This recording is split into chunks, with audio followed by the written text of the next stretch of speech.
Council, if I can have, please have you take your seats. I will call this meeting to order. Would you please stand for the national anthem?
Please remain standing for a moment of silence in memory of Councillor Rob Ford.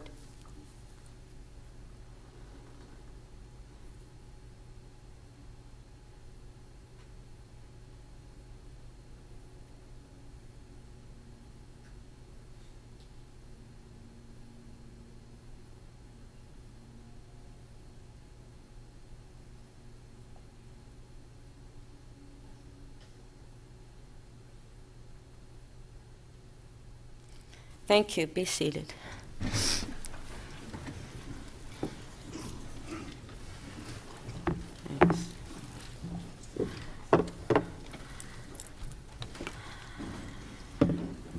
I would like to call upon Mayor Tory to say a few words.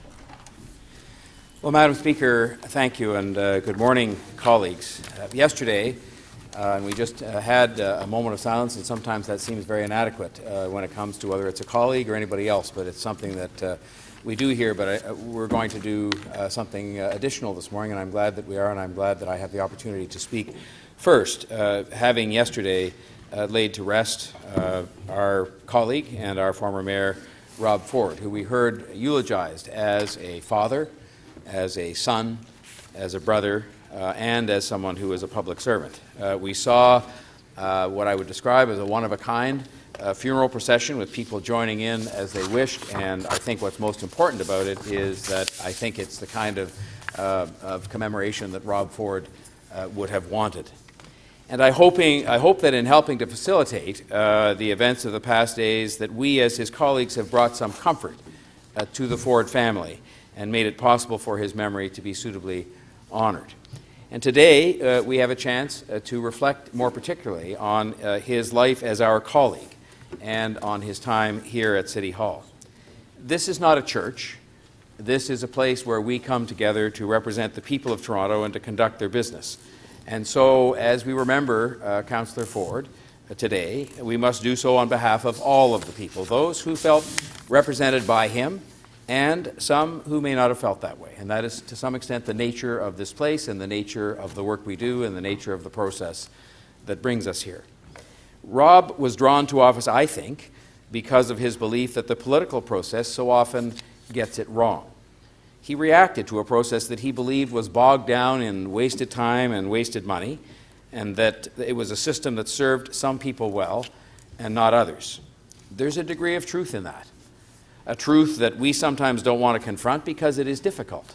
It's difficult for us to hear it and to accept it as people who are here and trying to be the custodians of that process, and it is difficult because it is extremely hard to actually address this feeling on the part of some people out there, and the nature of who they are and the number of them varies from time to time, almost hour by hour and day by day.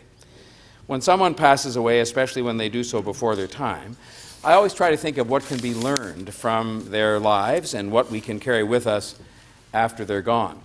And I do think that Rob Ford forced us to learn some lessons about ourselves as citizens and about ourselves as politicians. He forced us all to think about our city and what's important to us, to state our priorities and our biases. And by his so doing, I think he did help more people to become more engaged in the life of our city. And I think that's a good thing for people to care, whatever their point of view might be about the life of the city. I want to just talk about 3 of many lessons that I took from Rob Ford and his public life in particular.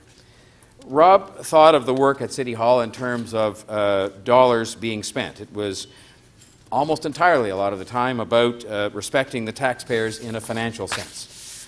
I say, without in any way being disrespectful, that I have a view of the work of City Hall that must include that as a crucially important priority, but not the only one.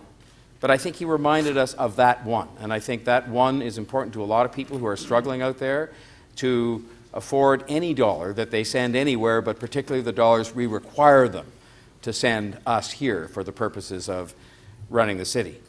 I think we all believe that taxpayers' monies should be spent wisely, that we should be conscious of how these resources, these precious resources we require people to send us, are used, and aware of the fact that there are people for whom every single one of those dollars, most people in fact, not just on the principle of not wasting it, because who would ever be in favor of that, but on the principle that we owe a bigger obligation to people to take better care of their money. But we also have to remember that the term taxpayer does not just apply to one kind of person or to one point of view. And so I will continue to carry forward the lesson that Rob Ford and others have taught us, but he in particular focused a lot on it, which is respect for taxpayers and their money. We will remember that, just as we will remember this broader concept of citizenship and community that I think is very important to all of us here. Rob Ford also believed that the government is here to serve the people and not the other way around. And in that, he was right. He understood that the most political acts are often the ones that happen closest to home. Burst pipes, unplowed streets, unfixed potholes. These are the ways in which most people interact with the city. Many people have no interaction with the city very much. They just turn on the water and expect it to turn on, and that is their right to expect that. But people, when they do have to interact with us, are often reacting about these very granular kinds of things. Those are the table stakes of the job that we do. And he understood. He understood people's frustrations and the delays, and that sometimes those frustrations and delays informed their view of this government that we're a part of here, and caused people to be frustrated with the government in a broader sense because of sometimes the challenges we face in dealing with those more granular things. And he responded to that by showing up at people's houses and by returning phone calls, as we've heard so much about in the last number of days, and that meant a lot. And it was a good example to all of us. And I think the lesson we can take to heart from that, and I certainly do as well, is that we have to keep trying every single day to, yes, return those calls, and yes, show up at places, which we all do, but also to make sure we try and fix the system so that people don't get to the point where they're frustrated, and where they don't get to the point where they're informed by a view of this government that I think often can be unfair based on a small thing, but an important thing to those people. And I think he taught us that lesson. By taking strong positions, which rightly or wrongly challenged the status quo, Rob Ford also challenged all of us. He showed us that there are people within one city, within one great city, admired around the world, who can come to feel like nations within one great city because of some of that kind of frustration.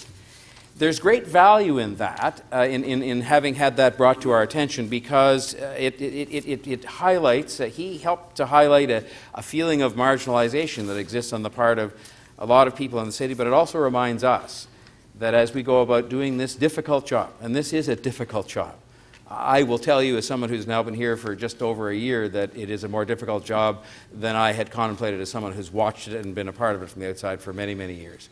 But I think he caused us to focus on the fact that we've got to check our assumptions about each other at the door.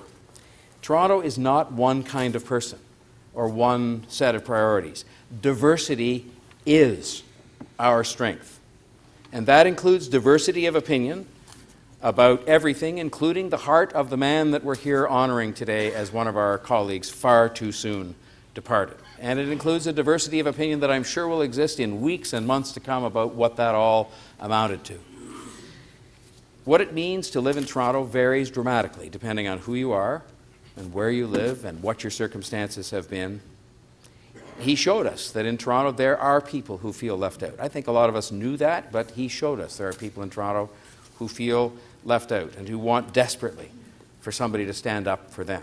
And I know that's a large part of what a lot of people in this chamber try to do in their own different ways from time to time. He showed us the lines across which we can be divided, and all of us in this room have to work hard to step across those lines. Every chance we get to sort of try and erase those lines and to consider the opposing points of view, the opposing perspectives, the opposing place that people come from in trying to do, as I think we're all trying to do, the right thing. It is that broad and open-hearted and embracing concept of how we treat each other in this chamber, how we treat all Torontonians, and how we treat every part of the city in the geographic and neighborhood sense that I've tried to bring to this job, because I just think, and I think we're all trying to do that because we understand that's so important to actually building a stronger and fairer city. I think the final thing, and this is by far the most important, so maybe I should have started with it instead of finishing with it, but the final thing that we can learn from what's happened in the last week or so in the incredibly premature end to Rob Ford's life is to treasure each day.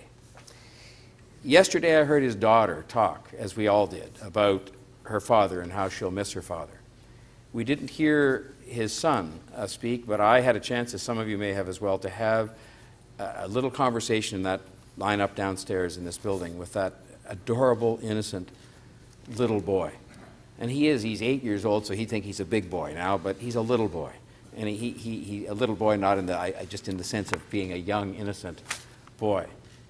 And just having his mom was kind of talking to him as I was there and kind of reminding him of what we were there doing, and you just think to yourself, this shouldn't be happening to children. He was dressed up in his suit there to get ready to bury his father. I had a chance to embrace and to try to comfort Rob Ford's mom going through what they say is the most difficult experience a parent can ever go through, and that is the loss of a child.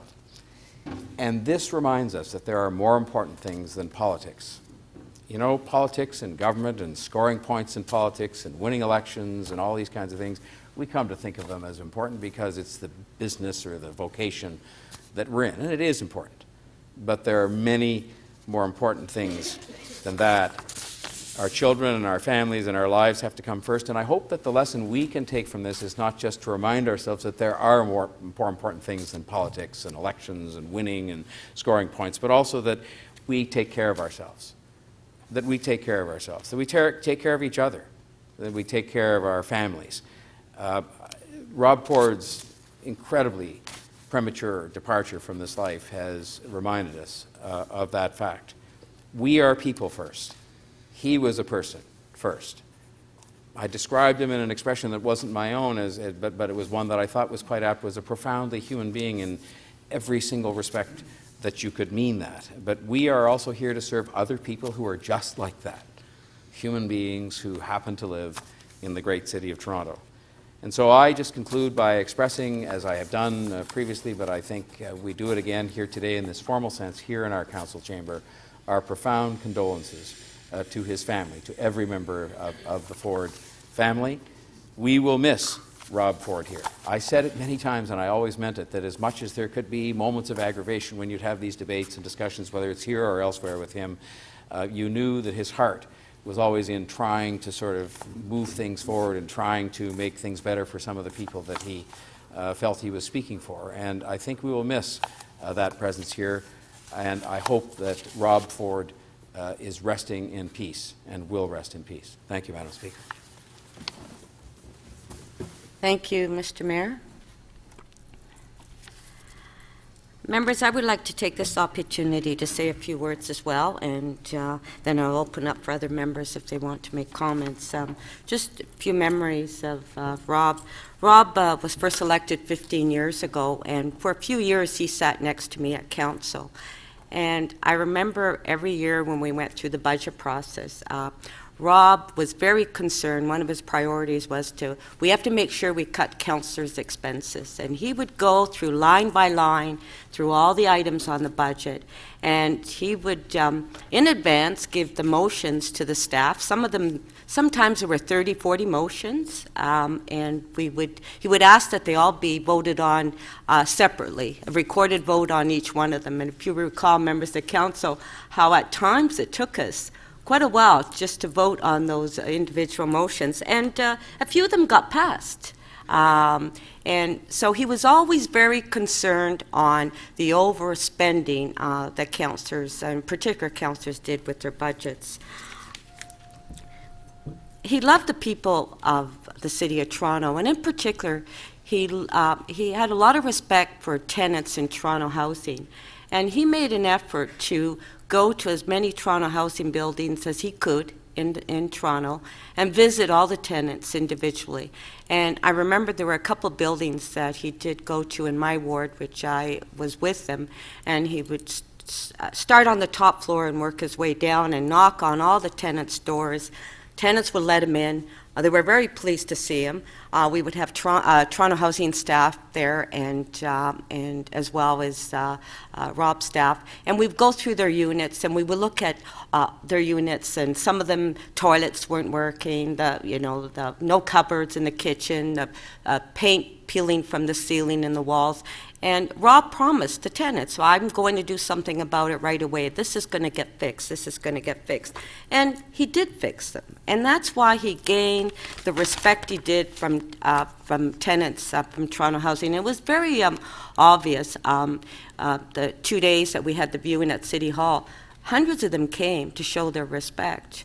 And they appreciated on what he tried to do and what he did for the tenants. Tenants that unfortunately don't have a voice at times, and to visit them personally and look at their units and try to help Toronto housing tenants, I had a lot of respect for that. Unfortunately, 18 months ago when he was diagnosed with cancer, he was determined he was going to fight the cancer. And for the first few months he did, and then he went into Mount Sinai for chemo, and he believed that he had fought that cancer, and unfortunately, months later, it reappeared, the cancer, and he was back into Mount Sinai with chemo. And even though he was going through all that pain and suffering that he did at the time, when my mother passed away 4 months ago, even though he was going through chemo and he was in pain, he made an effort to come to and for the viewing for my mother. And he stayed a few minutes, but he wanted to show his respect. And that's what Rob was like. And unfortunately, in the last couple months, he suffered more, and this was a fight that he could not win. And he lost this fight. So Rob now is in peace, and we all hope that he rests in peace because he will be missed. Councillor Mamalidi, would you like to say a few words? Madam Speaker, I too would like to extend my deepest condolences to the Ford family on their loss. Rob was a husband, a father, a son, and a brother, a friend, a coach. I want them to know that all Torontonians, and indeed all Canadians, and those in the world are very saddened at the news, and that we will be praying for Rob and his family. I also want to thank our mayor, Tory, for what I would consider to be just a gentleman move on your part, a class act for allowing yesterday to happen. And it would not have happened if it weren't for you, Mr. Tory. So, Mr. Mayor, thank you for us witnessing, I think, the only time, in my opinion, that we're going to see something to this magnitude in appreciating a political figure in this country. I don't think in this lifetime we'll see this again, and I want to thank you for that. having been on council with Rob for many years and having sat next to him while he was mayor, I can tell you that he truly loved the people of Toronto. You know, he's made us laugh, play. He's got us frustrated, including myself. We questioned him on his tactics. We were angered by him sometimes. And yesterday he made us cry. I think we've seen all the emotions come from this one large, wonderful individual who I thought and still think was misunderstood. You know, while we were angered sometimes and maybe questioning his tactics in this chamber, he was out creating a movement. While we were at times even making fun of the way he used to do things, at times we would cut him off, at times we'd ask him to stop. He was doing it for the right reasons. In his heart, he was doing it for the right reasons. We thought he had other motives. When you got your phone calls from constituents saying that the then councillor, Rob Ford, was visiting someone in a living room or a dining room or a kitchen in your ward, we'd all put up our hands and say, "What are you doing? You're not supposed to be doing that." And some of us retaliated in this council chamber by getting mad at him. We thought he was up to something, and he was. He was creating a movement. He was satisfying the need to get to the grassroots Torontonians and to satisfy himself that this city was reacting to their complaints, and he felt he needed to do that. It was nothing more than that. He didn't pretend to be a diplomat. He didn't pretend to be elite. You never would know by the look of him that his family was well off, that he was well off. He just cared about getting the job done. And he did build a movement. And that movement is alive and well, and we saw that yesterday. And that was created by one man and one man only. And we didn't know he was doing it. But he was doing it in every basement, in every kitchen, in every single life in our own constituencies. And over the years, he asked for one thing back, the vote to become the mayor of the city of Toronto. And all those people that loved him for what he was doing voted for him. And they would vote for him again today because of what happened. And not many of us have that ability to do that, and I think all of you know that. Rob taught me what it means to be true to my roots and to fight for what is right. His ethics never wavered.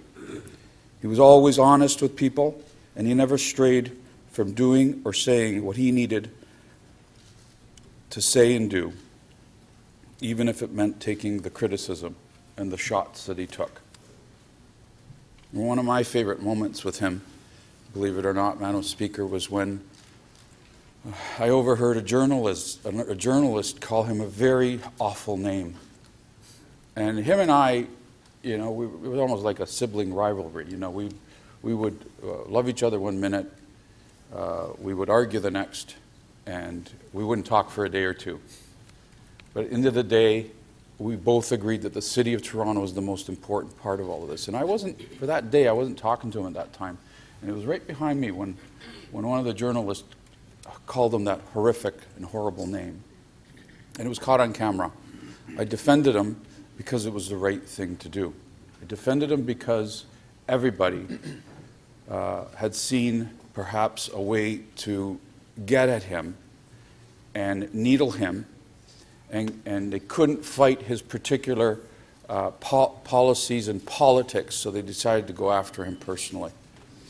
That was one of my favorite moments because, to me, what it proved was that the council, in fact, really heard a negative and acted towards it too, and I don't think I'll ever forget that particular moment. He taught us how to listen. All of us listened, whether we liked it or not, in his own way. He made sure that his message got across, and he didn't care what other people had to say about that. He wanted to get that message through. Rob Ford, we're going to miss you. I'm going to miss you. Your spirit lives on, and we'll be tapping into that spirit every time we need to deal with a budget, every time we need to find the savings, and every time we have to question our bureaucracy and how we do business down here ourselves. God bless you, Rob Ford. Thank you. Councillor Campbell. Well, thank you, Madam Speaker. I'd like to bring a little bit of levity to the proceedings because Rob Ford, of course, had an outstanding sense of humor. I was always pleased to count Rob Ford as one of my constituents, although it was for a short period of time. Rob and I were not friends, but we were friendly, and I liked him. I would have loved to have the opportunity to have seen him in action more. And I believe I was quoted in the Star as saying that being between Mayor John Tory and Rob Ford was better than being at a Blue Jay game. And it was interesting because you alluded to this in your remarks there, John, that he would say, buddy, I'm going to come after you and I'm going to go get you, and then afterwards everything would be okay. And you and I heard that from time to time. So there was no question he was a unique individual. I'm not going to spend any time, and I have never really spent much time talking about his personal shortcomings or his problems. I liked him and I saw good in him. And living in Etobicoke, not far from Rob was raising his family, through 2 civic elections, I was asked probably more than most, what do you think of Rob Ford? In 2010, he was my choice for mayor. In 2014, that was less so the case. So one day I was on Royal York Road and we were putting up lawn signs and up stops the big black Escalade. Well, Rob Ford had got wind that my voting support was going to go to the gentleman to my left here. So he gets out of the car, and he's a big guy, big imposing guy, and I'm not a big imposing guy. So he gets up, and he says, John, he says, come here. He sends his driver over to help my guy put up the sign, and he walks me, and I think, oh, this is going to be bad, you know. And he says, John, he says, I hear you're supporting Tory for mayor. And I said, well, Rob, I said, you know, I'm telling people I'm going to vote for Tory for mayor. And he said, no, that's okay. And he says, but, you know, you can't have your sign on my lawn. And that was it. So that was the worst that happened. And you know what? He let bygones be bygones. And when I was asked that question about who would I be voting for mayor, you could never tell what the person asking the question, what side they were on. Rich people and poor people like Rob Ford. Well-educated and less educated people like Rob Ford. And of course the reverse was true. You could be in a low-income neighborhood and they hated the way he was. So I would always say the same thing. I met Rob Ford at a Remembrance Day ceremony at the Civic Center when I was a trustee. Rob didn't look down at you because you were a trustee and he was a city councilor and he'd been in office for many years. He treated me with a lot of respect. I always found him to be respectful and polite toward me, and so I've always judged him by my own personal interactions with him. My last real exchange with Rob was last fall at the Etobicoke Civic Center, and I said, I'm going across the road to get a cup of coffee. Can I get you something? He said, yes, I'll have French vanilla. Half regular coffee, half French vanilla. Don't screw it up. And so I go across the road, and the girl almost screwed up the order. I thought, I can't have that happen. Anyway, he had given me $10, and I come back, and I go to give him the change. He says, John, I don't do change. So I took the change, and I stuck it in his, you know, he's wearing sweatsuits. I stuck it in his pocket, and he kind of rolled back, and he just laughed and just accepted it. So that was a nice moment. And but as a counselor, the one time I was with him was that his office had got a call from Toronto Community Housing.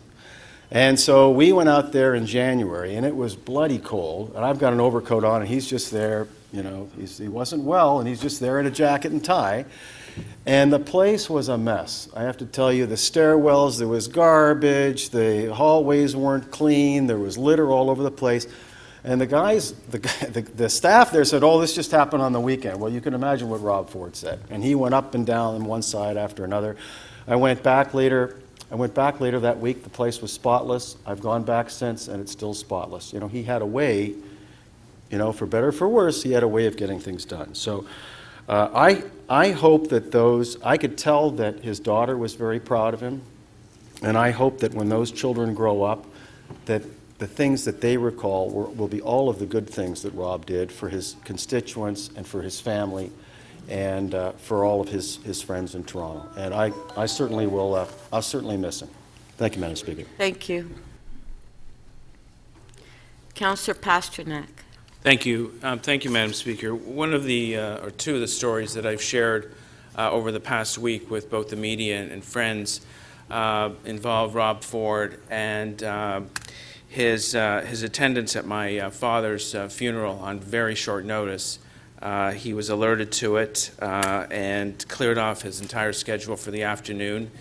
It was a graveside funeral, which was far in the East End.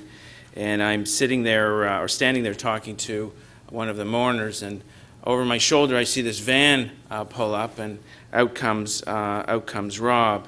And in those times of grief, having someone make that extra effort was something that my family felt greatly appreciative. Another story I shared over the past week was when I brought my daughter to City Hall. It was Bring Your Daughter to Work Day, and I had put a request into the mayor's office for us to come in and chit-chat. And they reshuffled their entire schedule, and me and my daughter went in and spoke to Rob for about an hour on Ward 10 issues, and we have a photograph of the three of us afterwards, which is one of my favorites. But if I was also asked on what his lasting legacy would be, and because of the nature and temperament of the last council, this legislative body received an enormous amount of attention locally, regionally, and nationally. And once people started taking a look very closely at municipal government and the issues that they deal with, they realized that if you're looking at a level of government that affects your daily life, how you live, your personal safety, your home, your neighborhood, it is the municipal government that makes the rules, the regulations, and makes sure people live in safety and comfort in their local neighborhoods. And I think through that, we took a little bit of a leap over our provincial and federal counterparts, in the sense that tens of thousands of Torontonians realized that, wait a minute, what affects my life most is municipal government. And that is the lasting legacy, that municipal government, the stature has been raised, and people are paying attention to really what goes on in their local communities and through the City Council. And as with that, I would say he will be remembered as a person, but also as a person who left a lasting legacy on the importance of the work we do here. Thank you. Councillor Perruzza. Thank you, Speaker. Just going to loosen my necktie here for a second. Speaker, I know that lots has been said about Rob Ford, and lots has been written about Robert Bruce Ford. I just wanted to say why he was a friend, and I will miss him as a friend. Some of us, we don't really get to choose our friends. It's just something that happens. There are innate qualities about certain individuals that you end up connecting to and that you end up liking. You can agree with them, you can disagree with them, you can have all kinds of differences, but that doesn't change that fundamental element that there are some connections that people make with others. And Rob Ford, I believe, was that kind of person. He didn't go out actively seeking friends. Sometimes it just happened. And when that happened, there was a reciprocal loyalty that develops in people. And I think that we saw that manifest itself out on the streets of Toronto over the last several days. When I was first elected here, my office happens to be located right next door to Rob's office. And as it happens, from time to time, you meander over, you sit down, you plop yourself across, the other guy's desk, and you chit-chat about different things. And one of the first things that really struck me early on about Rob was his genuine generosity. I had an incident occur up at in my ward in one of the schools, and first thing he said to me on our next little encounter, he said, "Hey, listen, do they got a football program up there?" I said, "I don't know. Let's find out." And as it turned out, they didn't. And he said, "Well, let's start up a football program. Let's give those kids something to do after school." And I said, "Okay, we'll start up a football program. How do we start up a football program in a school?" He said, "Well, you go and you talk to the principal, and if he's prepared to do it, I'll find a way to get you the equipment to get those kids up and running." That's what I did. I talked to the principal. They said, "Okay." And lo and behold, Rob got the equipment to start up a football program out of nothing, asked nothing in return. Where did he get the equipment? I suspect he paid for most of it out of his pocket. I thanked him for that. I believe those kids at the high school thank him for that. I should thank him for that now publicly. And I'd like to do that this morning. He had this inert, boyish quality about him that you rarely ever saw. Because what we saw was a public persona here. Tough guy, right? Stood on his own. But you know, I used to sit next to him on the licensing committee prior to him being elected mayor. And he would come in with these stacks of emails. I guess his staff would prepare them for him. And he'd go through the emails, acknowledging them and writing the little replies. And I guess his staff would later write those replies back. And from time to time, I'd lean over and say, "Let me see what that says." So whenever there was something of a quirky nature, I would, I would find a way to turn it on him, and he would light up. He was a really, really white guy. I suspect this client came from a part of Ireland that was perpetually under cloud cover, right? As he was a really, really white guy, and all of a sudden, he'd fold those arms over that fullness, you know what I'm talking about, fullness, and he'd light up red, like red. You could light a cigarette off his face, right? And he'd bounce. He'd be like a bouncy ball, right? And he'd just say, "How can this guy, he's so tough in a public context, be so boyish, and some subject areas be so, enliven him in that way?" I liked that quality about him. It's something I suspect we'll never forget. I liked the fact that he was principled. And he was very, very much committed to his convictions. I like that. How often did we see votes in this place go, 44-1? I can tell you, most of us, when a vote goes 44-1, we look around and we say to ourselves, "Man, how could I have been so offside on this one?" If you're that one vote standing against it all. Not Rob Ford, right? He would stand there and he would look around and he'd say, "I'm right, you're all wrong." Yeah. He had, a very, very powerful convictions to his views and to his beliefs. I admired that. I liked that about Rob. One time I was down on the trail, and you know his positions on bikes and so on. There was never a bike he saw that he ever liked, right? Let me tell you, it's not true. I often ride my bike down in the Humber Trail system. I go down there. I'm not a passive rider. I go and I ride to work out. You know, got my helmet, got my music, got my sunglasses, and I'm going, right? This one early morning, I'm on the trail system and I'm going, and all of a sudden, whoa, I had to come to a skid. I look back and there's, who would happen to be down in the trail system? It would be yours truly, right? Robert Bruce Ford with a group of cyclists talking about the conditions of the trail because that portion of the trail happened to be in his Etobicoke area, I believe. So I went back and I said, hey, what are you doing here? He says, oh, you know, we got to look at the conditions of this trail. It's terrible. We got to get this fixed. Well, I have to tell you, I don't know who he talked to, but the following year was repaved. So often when he would stand there and he would rail against cyclists and bikes, I'd go over from time to time and say, hey, listen, I'm going to expose you, right? You're a real friend of cyclists, right? And again, he'd laugh about that. And it was an interesting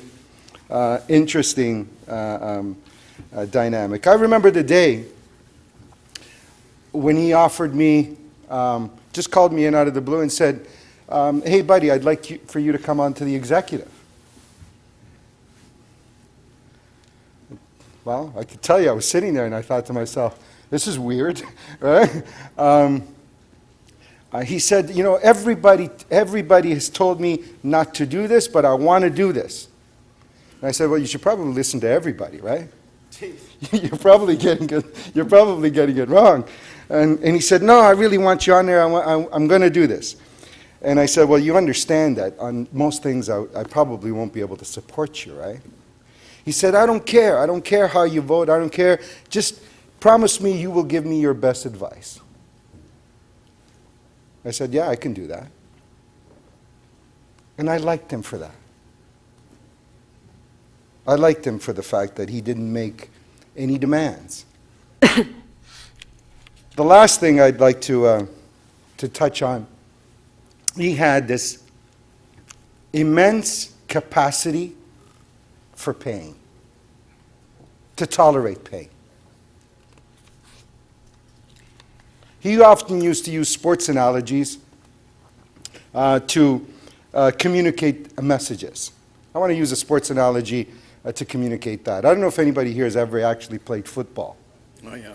With equipment. There you go. Councilor Giorgio has. So he will know when I say this.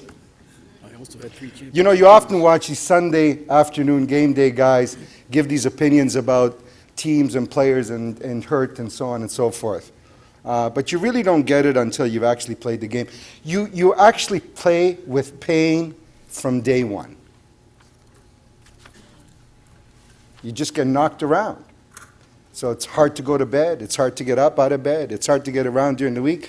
Pain only seems to go away marginally on game day. But you're always playing with pain. The harder you play, the harder the knocks, the more the pain. Well, Rob Ford took that lesson off the football field and actually applied it to his life. He lived hard. We all saw that. We all saw the spotlight that was trained on him, the size of that spotlight, his personal life, the heat that spotlight generated, and most of us would just simply have wilted away under that scrutiny. Not Robert Bruce Ford.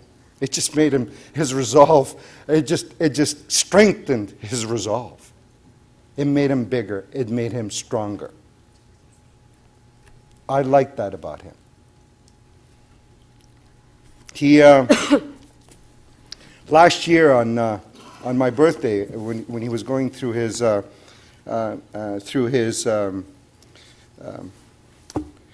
treatment, I happened to run into him, and he invited me down to the baseball game. I believe it was the last game of the Blue Jay season. It was here in Toronto, and the dome was open. You know, roof was open. Beautiful day.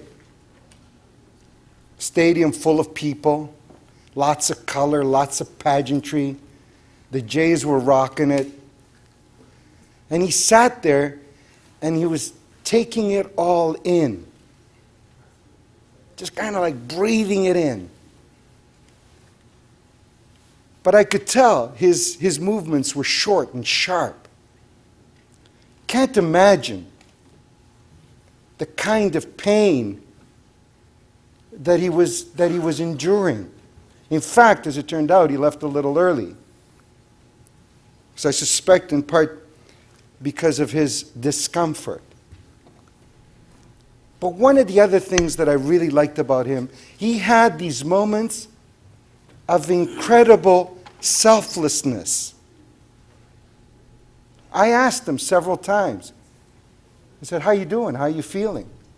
He says, "No, I'm doing good, buddy. I'm doing good. No, let's just watch the game." Didn't want to share it into that. Didn't want to ruin the moment for me. I liked him for that.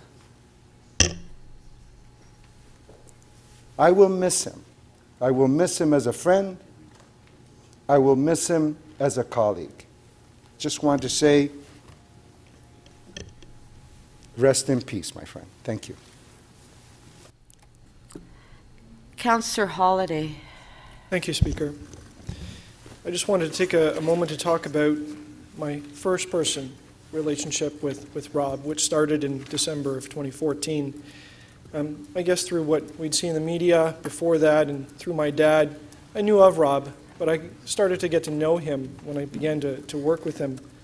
And I think about this seat next to me, and how I first met Rob was him shouting at me saying, "You're a lefty." And I never really knew if he was trying to keep me on my toes or if it was just because I actually sat to the left of him. But no, that was his character. And speaking of his character, out and about in Etobicoke, you can imagine when people find out you're involved with council, he'll ask you, how is Rob? That person's a character. And the answer back is, no, he's a person of character. And what I mean by that is, what I think I learned from Rob Ford is the word generosity. When I first started on council here, he welcomed me into his office and spoke to me at length. And he always invited me back. And he always had time. It was generosity of time. And I saw that in other ways. And the stories we heard today, we'll probably never hear them all, about he always found a way to give some of his time to everybody. And it didn't matter how big or how small the problem was or the concern was. He always stopped and he spoke to you, or he dealt with you, or he had your issue taken care of.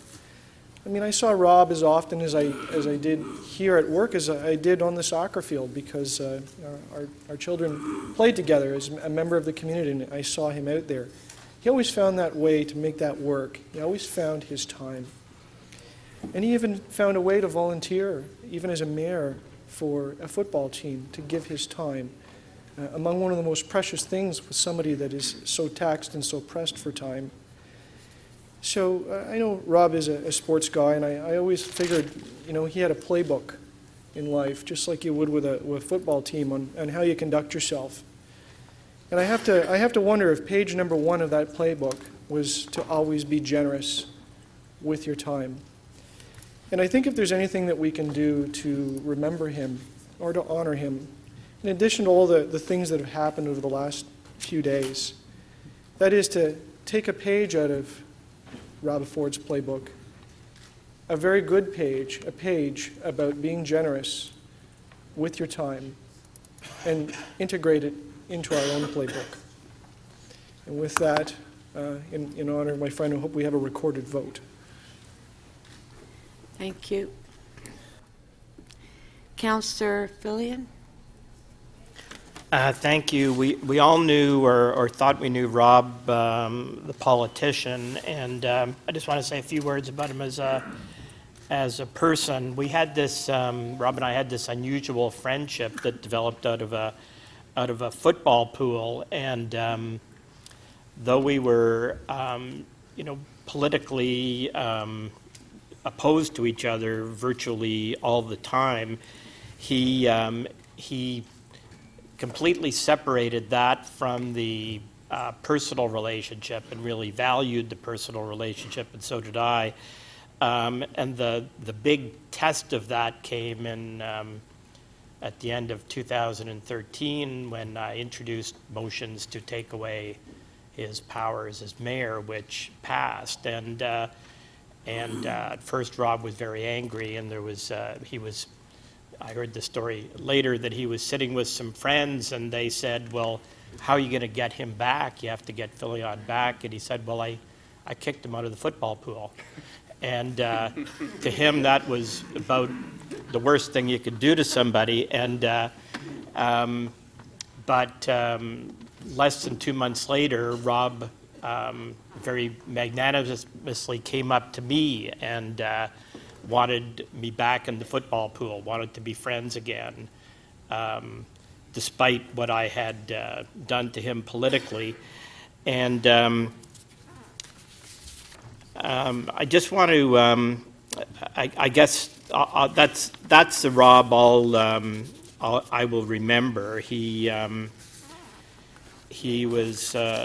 could be soft-spoken, he could be shy, he could be generous, he could be kind. He was always extremely grateful for even the smallest kindness shown to him.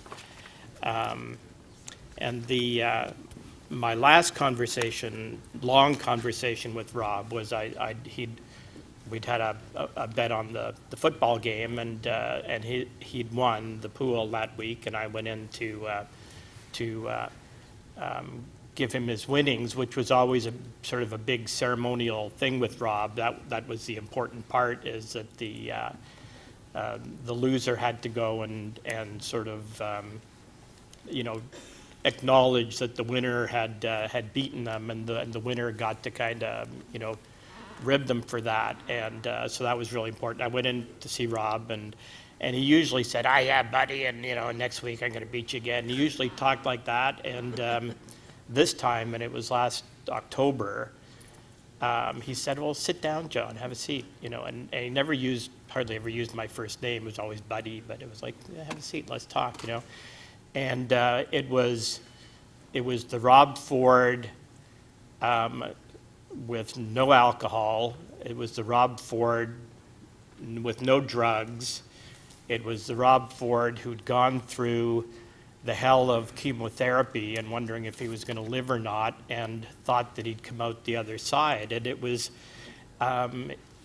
he was just this completely different person. And I said to him, Rob, you just seem like a different guy. And he said, yeah, I am a different guy.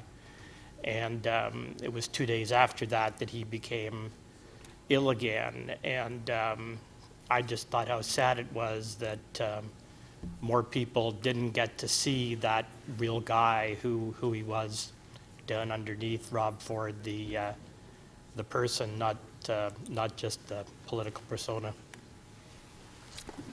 Thank you. Councillor Grimes. Thank you, Madam Speaker, and good morning. Rob and I had the great pleasure to work with Rob since 2003 when I came in on a Tobo York Community Council, and learned very, very quickly who Rob Ford was. But Rob and I both have a passion for sports. We had that awesome connection. He's a big fan of the CFL, the Argonauts, the Toronto Maple Leafs, and we both have tickets for the Leafs. And just two very quick stories. My last interactions with Rob, it was probably about 6 weeks ago, and I was looking for tickets. I had guests coming in from the United States, and they're looking for hockey tickets. So as we would do switch tickets off sometimes, I would call Rob. So I called Rob. He was in the hospital, and I wasn't sure where he was at that point, but he was very weak in speaking. And I said, oh, sorry, Rob, I won't bother you. He goes, no, buddy, what do you need? And I said, I'm looking to see if you got the tickets. I'd like to switch you a pair of tickets for this game. And he said, you know what, let me check. So he called me back. He said, I don't have those, but I'll work on finding you a pair. I said, no, Rob, don't worry about it. I'll look after it. Well, the next morning, 7:30, my phone was ringing. And he said, Mark, I got you a pair of tickets. So I said, Rob, you're unbelievable. Thank you much. So I think he gave them to his staff, and I got them. And I said, look, I said to Rob, I'll get you now. He goes, you get me on the next game. So, Rob, I owe you a pair of tickets. When I go to the Leaf game, I'll be thinking of you. But that's one of the stories. The other story, I was at spring training probably about 6 weeks ago. probably a couple weeks ago. I was down at spring trading, and we went after for dinner, and another couple with me, with my wife Ann, and were waiting for our table, and I started talking to a couple from New York City, Patsy and Ken Gamble. Just met them, and we were waiting for a dinner table. They'd met my friends, and they'd said, Mark's a councillor of Toronto. So his wife Patsy came up to me and said, Councillor, how's Rob doing? Not how's Rob Ford, how's the mayor doing, how's Rob doing? And she was from New York City, and that's the kind of impact he had throughout the world. And I said, you know what, I'm not too sure, but let's call. So I ended up calling Doug, and Doug seemed, he was at the hospital bed. He handed the phone to Rob, and I said, I'm in Florida. There's a couple from New York asking how you're doing, and he, he spoke to them, and it was just unbelievable to see, and that was my last interaction with him. But I also rise today, and the mayor, great words, and there's not much more I can add to it, but I want to get up, and I think Councillor Mamalidi touched on it. Yesterday, I don't know what the word was, but walking over to the church, it was kind of, I don't know how to explain it. I still don't know, but it was one of the days I don't think we'll see here in our lifetime. It was unbelievable. But I do want to get up and thank staff. Our protocol for the last 3 days were amazing. And the mayor, under his leadership, it was amazing what protocol did yesterday. It was kind of a crazy thing. I don't think anyone expected how that all worked out yesterday, but they did an amazing job. I also, on a last point, Dan Jacobs is sitting up here, his chief of staff, and we all know how important it is to run office and how it is. Dan, for the last 18 months, has been on his own. Still Rob calling from the hospital bed, going through his chemo, but Dan and his staff were truly amazing, and you deserve to be applauded for the work for looking after Ward 2.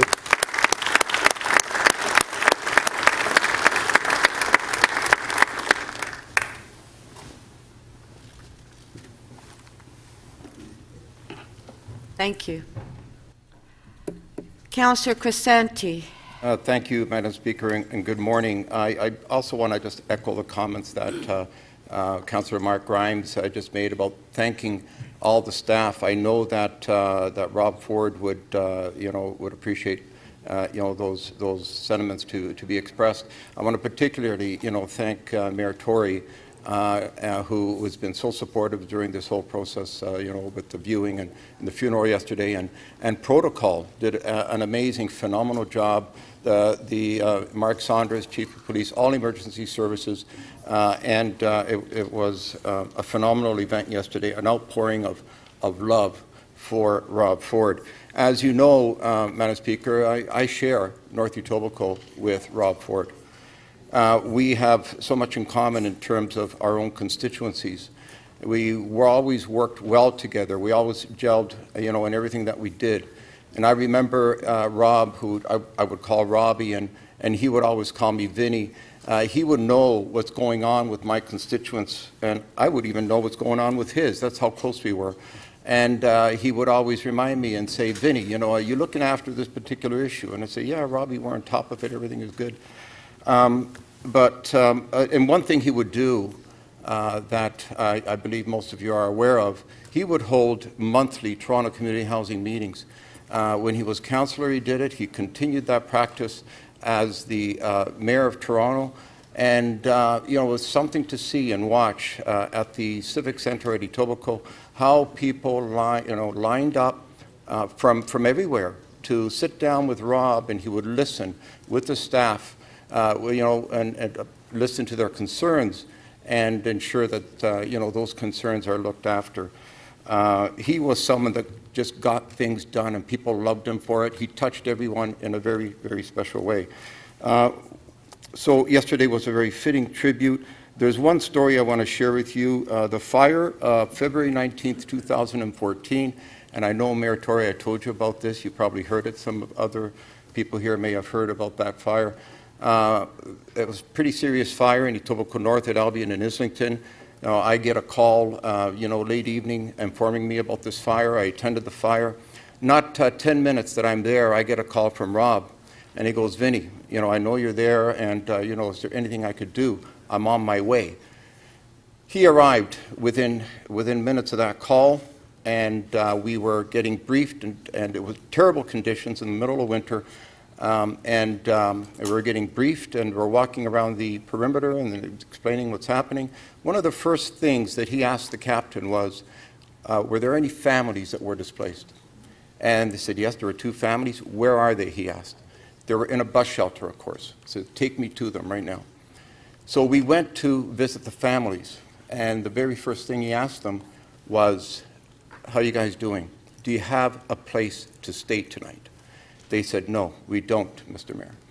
So he instructed his staff, he pulled out his credit card, he said, organize rooms for these people at the hotel down the street.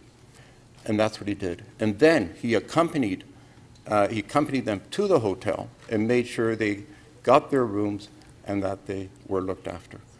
That is a defining moment for Rob Ford. And that's what people will always remember Rob for. Thank you. Thank you. Councillor Cressy. Thank you, Madam Speaker. I wasn't here in the last term of council. When I got elected, a couple days after getting elected, in fact, I was walking down the hallway and I saw Rob Ford. And in classic Rob fashion, I had my jacket off. He said, "Cressy, do you pump iron?" I was so taken aback. The correct answer would have been no, but this is Rob Ford. So I said, which is true, well, Rob, I played football in high school. Football in high school. And there it was. This is Rob Ford, the human, the everyman. He became my football pool companion. I didn't agree often with Rob Ford on politics. In fact, in my 1.5 years here, I'm not sure we ever agreed on an issue. But it's at times like these, when you lose somebody, that you put those politics aside. And we saw that in the last 1.5 weeks. He was a father and a husband and a son and an uncle. And for all of us, he was a colleague. And I think we all know all too well what it means to be a public servant.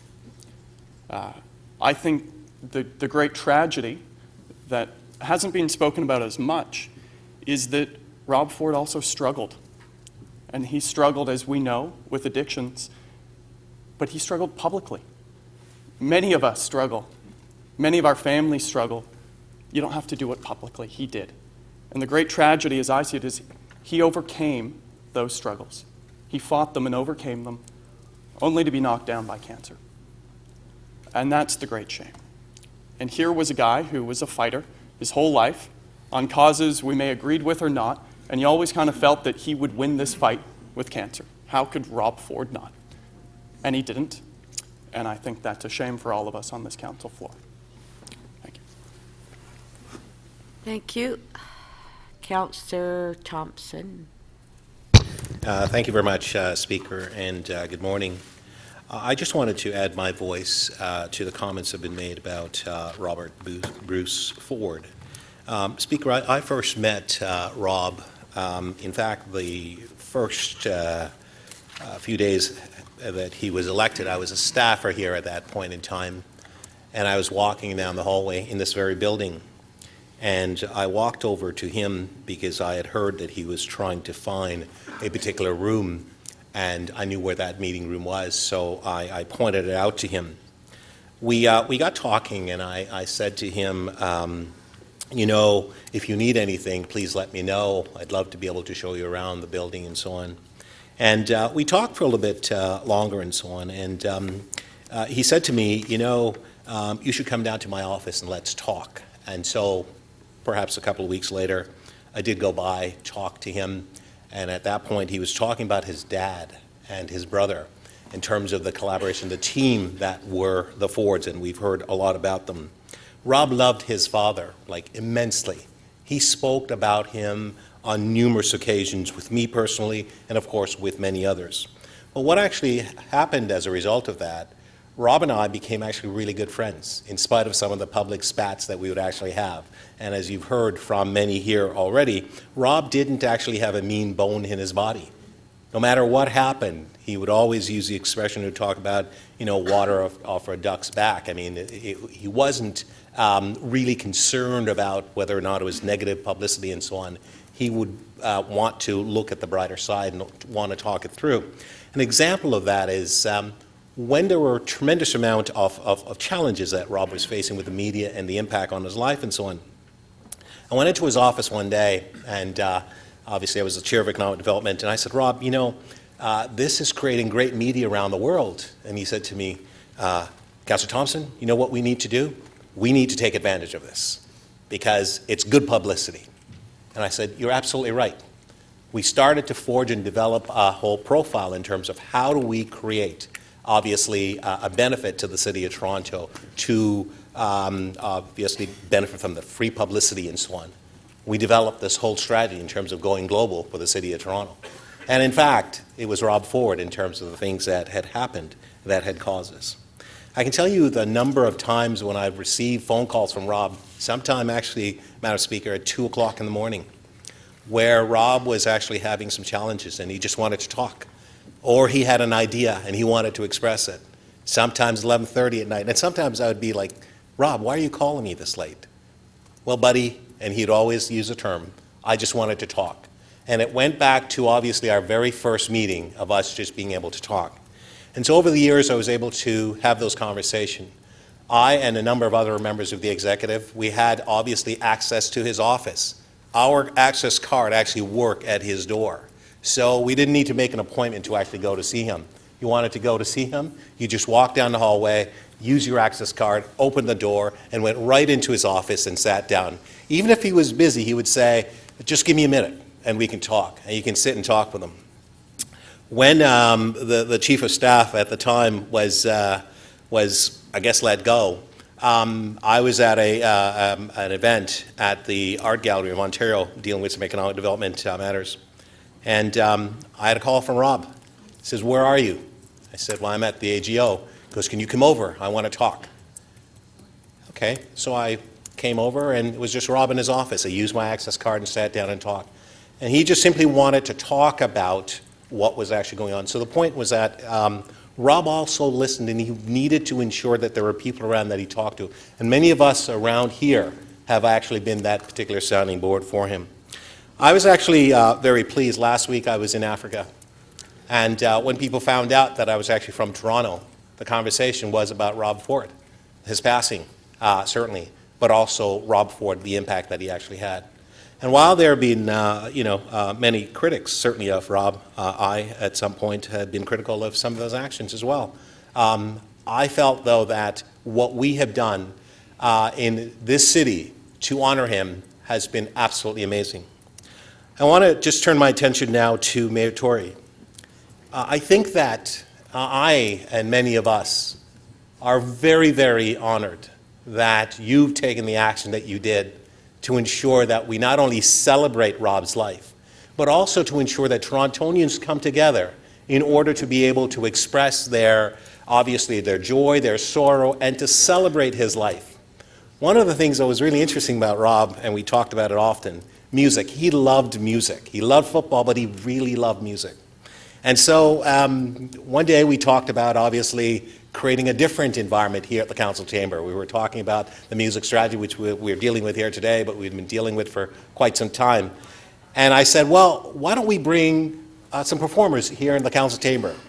And I know that the staff were not crazy about it, but Rob was adamant that it was going to be done. And so Rob says to me, Michael, can you get someone to come in? I said, okay, great.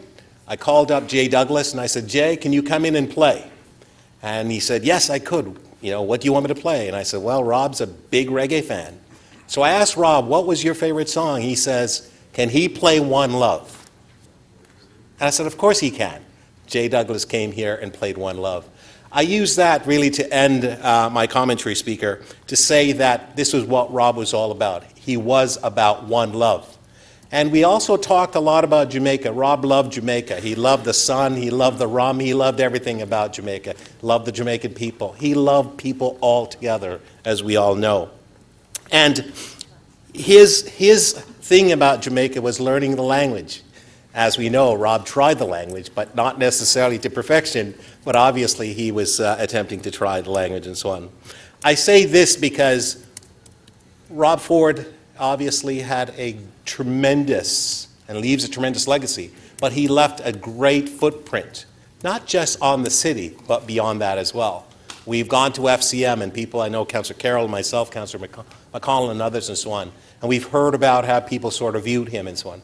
But after a while, they came around because they understood, as the mayor has pointed out, the things that he was interested in, the things that he wanted, were the things that we all actually want for our constituents and our citizens and so on. Perhaps we go about it doing it differently and so on. But I will say, Madam Speaker, he was in fact a very unique individual that had the capacity, not only in terms of love, but had the capacity to reach beyond sort of political principles and so on, just to ensure that he could effect change. And I think that he did this. To his wife and children, I simply want to say to them, I wish them well, and I know that all Torontonians will stand with them in order to ensure that they too will actually have the ability to create their own footprint based on their father's legacy. So, Speaker, I wanted to simply just say this. May God bless Rob Ford, and may he rest in peace. Thank you. Thank you. Councillor Shiner. Thank you, Madam Speaker.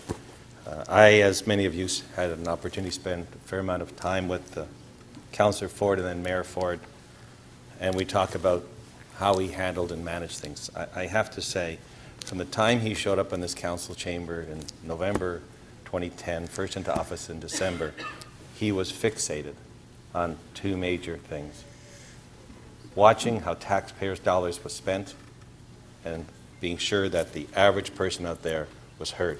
And I remember him sitting over in the second row there when I had the pleasure, I would say, call it a pleasure at the time, of dealing with budget meetings that went on for a week on end. And Rob would stand up at every meeting with the same point. I know Councillor Nunziata is shaking her head. Always railing about the way that we should be more careful with spending taxpayers' dollars. And there's a YouTube video that was up one time and popped up, and there he stood up, and he wasn't quite talking about the issue that was in front of us, which was sometimes his habit, but it was talking about the way that we were dealing with taxpayers' money. And my colleagues around here were all saying we should all set him down. And I was caught on the mic saying, he has 5 minutes, let him have 5 minutes and say what he wants to say.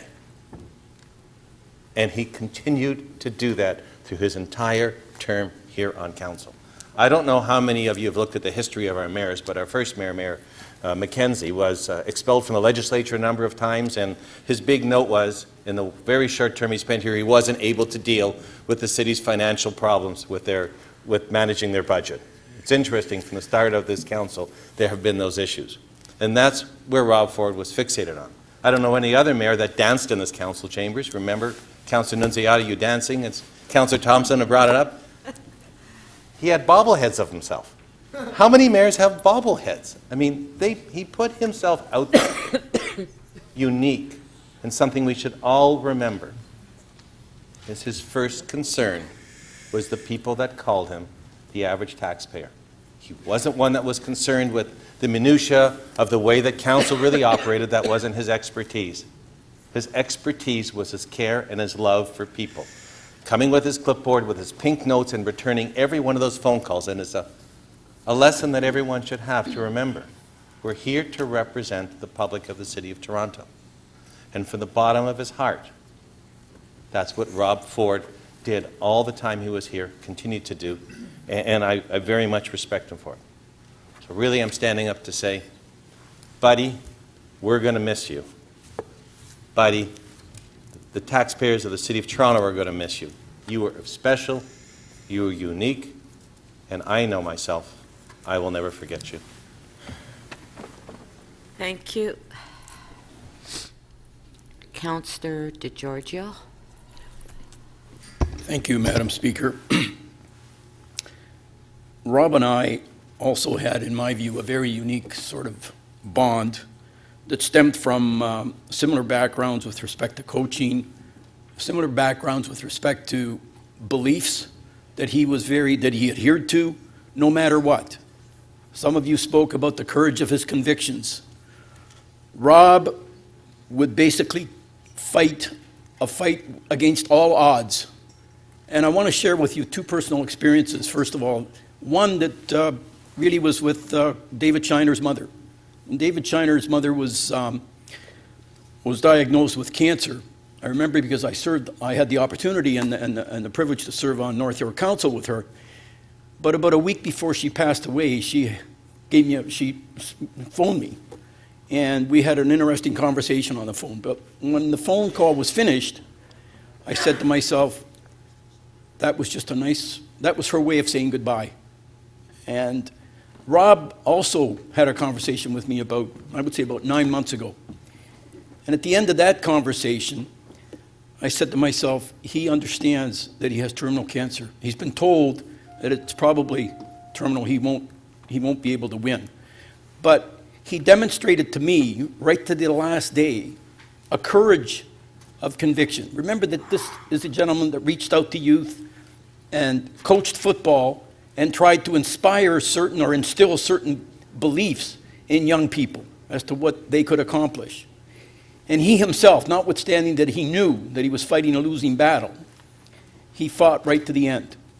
Anybody that called him, I mean, even though he was on the deathbed, and Doug would say, you know what, he's almost unconscious, the guy was still willing to sort of convey that he was up to the fight and he was going to continue to fight. So those are the things that I think, the courage that he's demonstrated, is something that lives on, not only in his kids and Torontonians. The other thing is the congeniality that he had not only with people on council, on a personal level. Forget about the political beliefs, because he and I shared some common political beliefs, but we also disagreed on some.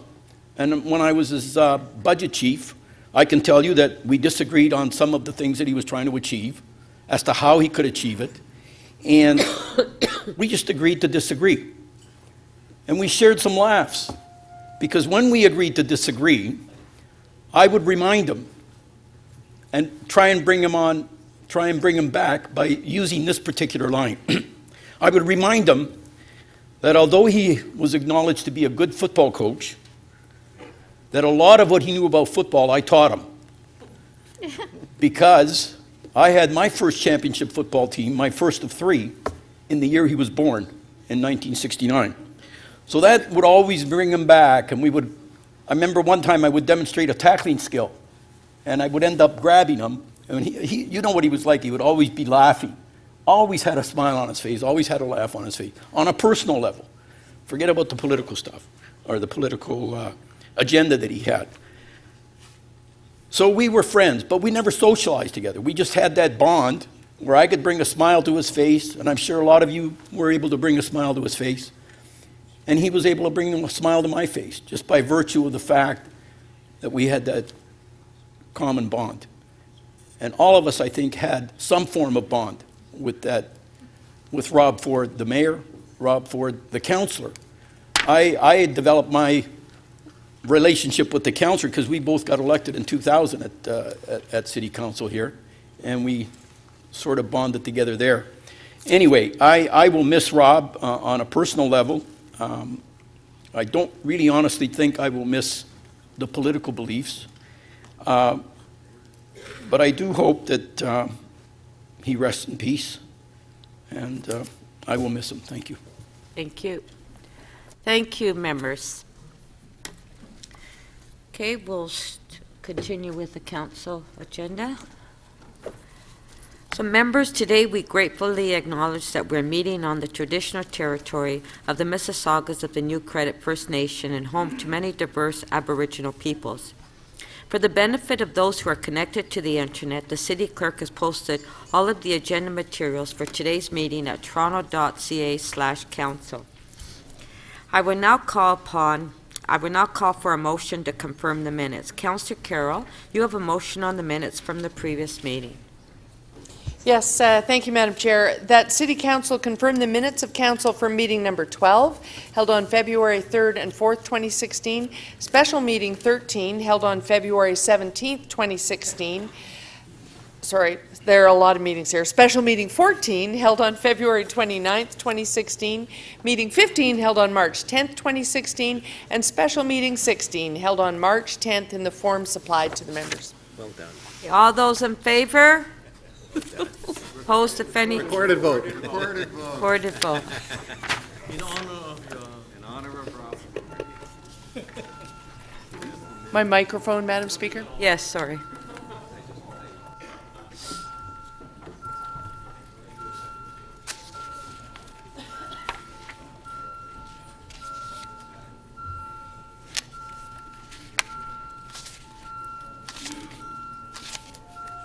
Councillor Mihevc, please. Councillor Perruzza, please.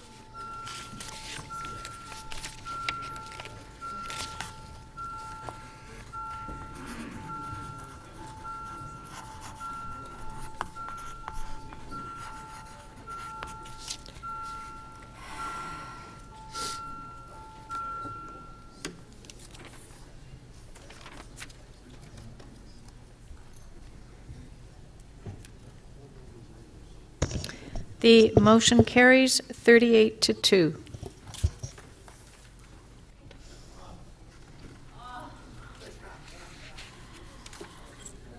Okay, members of council, we have the following administrative inquiry from Councillor Pasternak before us today.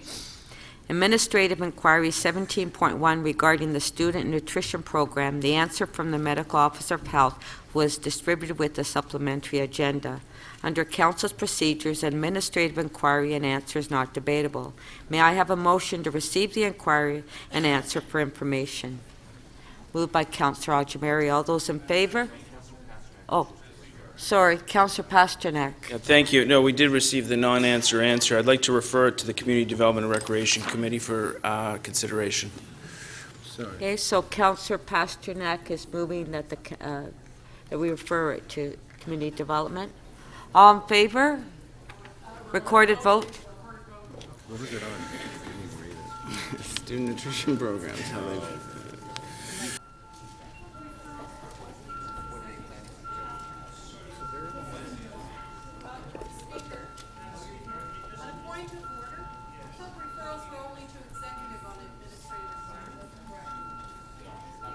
No, that's not correct.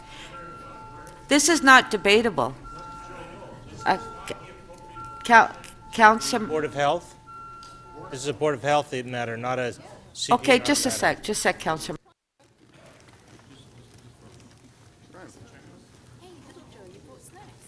Yeah.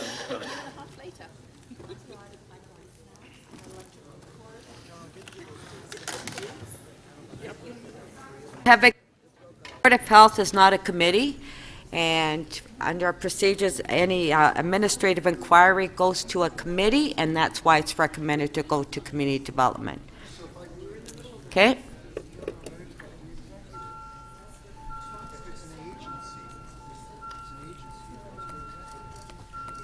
Councillor Perruzza, please. Councillor Palacio? Councillor Crisanti, please. Can you tell Norm Kelly it will be at the end when we go through this, okay?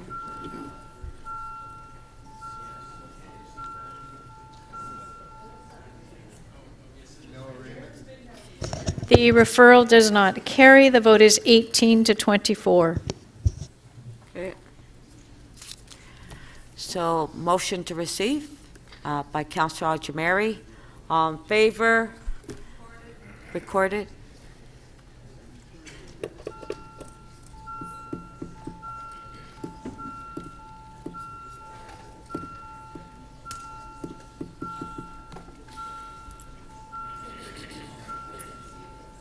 Councillor Carroll, please. Councillor Bailao. Councillor Holland, please. Thank you. Councillor Burnside when you're seated. And Councillor Cressy, thank you. Councillor Perruzza, please.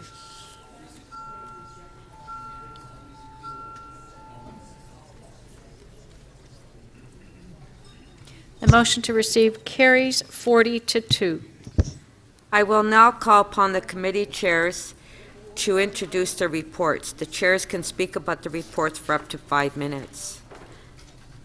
Mayor Tory, you have a motion to introduce the Executive Committee report. I do, Madam Speaker. I move that report from meeting 13 of the Executive Committee listed on the agenda of Council be presented for consideration. And I want to just begin by thanking all the members of the Executive Committee and many members of Council who are not members of the committee who visited with us and took part in the discussions. And I want to just highlight a couple of the items that will be before us today for further consideration. The first of which I've named as my first of 2 priority items, is the report dealing with the development of Toronto's Transit Network Plan Phase 1. And what this essentially is about is something that I think is going to be most welcomed. I was at a tiny part of it this morning, which was there the third day of an express bus route going from the Kipling station to the Humber College and going the other way as well. And I can assure you there, where we are investing $5 million in that and 4 other express bus routes around the city in all different parts of the city, that bus route was well populated this morning with people who had a much faster trip to or from Humber College, and this is what we're doing day after day. And those are some of the smaller projects. But of course there are the bigger ones as well, and the report that's in front of us today deals with advancing the planning and technical analysis on Smart Track, on the Scarborough Bloor-Danforth subway extension, on the relief line, and on waterfront transit, so as to put us in a position where we are best prepared to proceed with discussions and decisions and action on the funding and the financing and the building of transit across the city. And I think that is really what we're doing that may have been a little different than what we were doing before. Instead of dealing with one project at a time, we're dealing with these things, I think, as people want us to do, as part of a plan. As part of a plan to build a network. I notice the clocks aren't running, Madam Speaker, so I assume that means you're just going to give me an indefinite period of time to speak, which I'm most grateful for. We'll assume it's going to go to 3.5 more minutes, and I'll sit down. And I think that putting the plan in place and actually dealing with it as a network and something that people can relate to as something that has pieces that fit together is what they expect of us. And so this includes, yes, using the existing GO corridors in concert with the federal and provincial governments who are partners in this to provide the soonest possible relief we can for the Yonge Street subway line that is dramatically overcrowded now. And that, of course, is Smart Track. But at the same time, we're proceeding with the work, and I went to the Transit Town Hall in Scarborough and the one in Regent Park, and I heard asked there, and I asked myself personally, are we delaying in any way because of any other project the work that needs to get done and that should be getting done and that should be funded on the relief line? And they said no, and that we're on track and on schedule with that work getting done. And we have to continue to get it done because that's a project we're doing as well. The Bloor-Danforth subway extension we will discuss later on, but of course we end up, as a result of the optimized plan, with something that will give us more transit for the same money and will provide more service to not just the Scarborough Civic Centre, but also to some priority neighbourhoods that are in need of more connection to jobs and opportunity and to the University of Toronto Scarborough campus. And we have some changes taking place in the west part of the city with respect to the original Smart Track concept. And I think it really reflects, Madam Speaker, what I'm trying to do here as somebody that's expected and has the responsibility of moving these things forward, which is to try to make it a plan so that it actually makes sense to people in a kind of a cross-city, overtime sort of way. Take into account expert advice that we receive so that it means you are not intransigent or stuck in your positions, but you're prepared to be flexible both in the cause of trying to do the right thing, but also in the cause of developing or broadening the consensus of council so that it leads to much less of this kind of in and out, yes and no, up and down, black and white kind of decision making where we ended up reversing things and stopping things and starting things and studying things, but not actually doing what people expect us to do, which is get things done. And so I think this report is important because it does have us look at these things in a way that brings them all together into a plan. And it's the first phase of the plan. It's to create a network that is a better network that is going to allow people to connect to opportunity and just get around the city better and allow public transit to be a more attractive option. The other item I'll just make brief mention of, Madam Speaker, is this one, which is that we approved at the very same meeting a plan to implement a local appeal body for considering appeals on some Committee of Adjustment decisions that otherwise would have gone to the OMB. And it would have gone to the OMB in a way that is more complicated for people, it's more expensive for people, it's more cumbersome for people, it makes them less likely to want to do it. And our challenge, of course, in implementing the local appeal body will be to make sure we don't create something that's as bad or worse, and that in fact is much better, and that we do it responsibly. Because I think people who have stood in the way for years of Ontario Municipal Board reform are going to be watching this to see how we do it. And I think if we do it well, it just removes one more argument from those who have resisted for decades the matter of Ontario Municipal Board reform. This, I believe, is an important first step on the way to the OMB reform that has been discussed and debated and requested for decades under under governments of all parties at Queen's Park, who have all managed to find reasons to say no, and I think sometimes we've given them those reasons. So I look forward to a thoughtful discussion and that getting our business done in a couple of days, which will be more challenging for us because of the sad events of earlier this week, I will look forward to discussing this report. Thank you, Madam Speaker. Thank you. Before we proceed, I just want to welcome the adult ESL students from North York Community House. The group is visiting City Hall to learn about their local government. The center is located in Ward 15, Eglinton, Lawrence, and their local councillor is Councillor Josh Cole, and their group leader is Marilyn Kleiman. Welcome.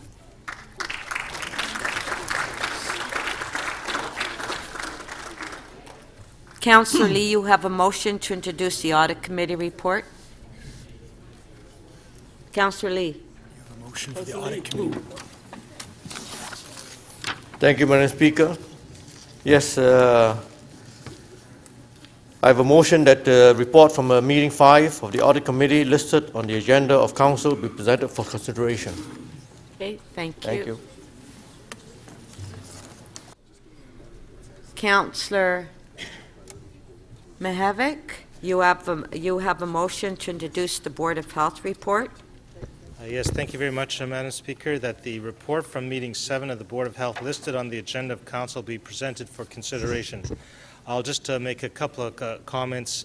Madam Speaker, while it is not on this agenda, I think it is worthy of note that at the last meeting of the Board of Health, we had a very good discussion around safe injection services that are currently being applied for by 3 groups within the city in the downtown area.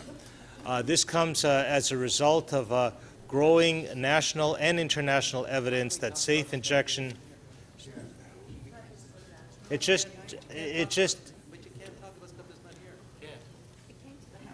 I have 30 seconds, Madam Speaker. I just need 30 seconds. Oh, so Councillor Mihevik, it's not before us, so you can't speak on it.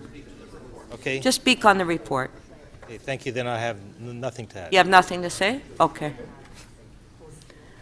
Thank you.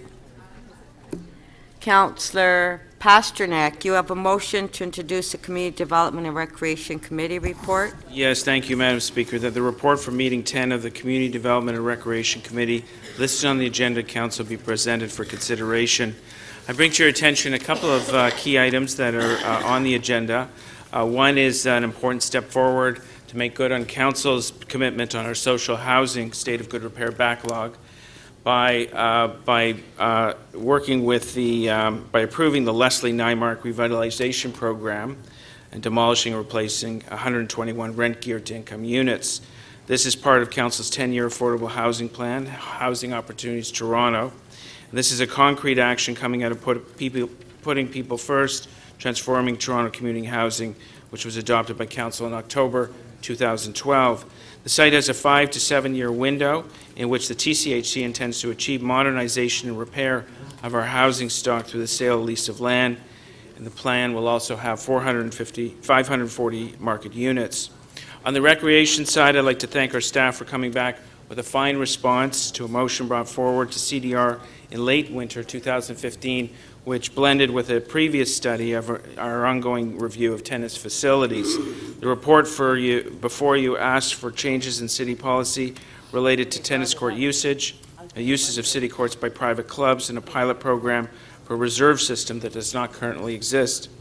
Our responsibility at the city is to ensure that our recreational facilities and programs that teach skills development are accessible, safe, affordable, and results-oriented. We must always strive to ensure that they're improving and enhancing programs, facilities that make the city great.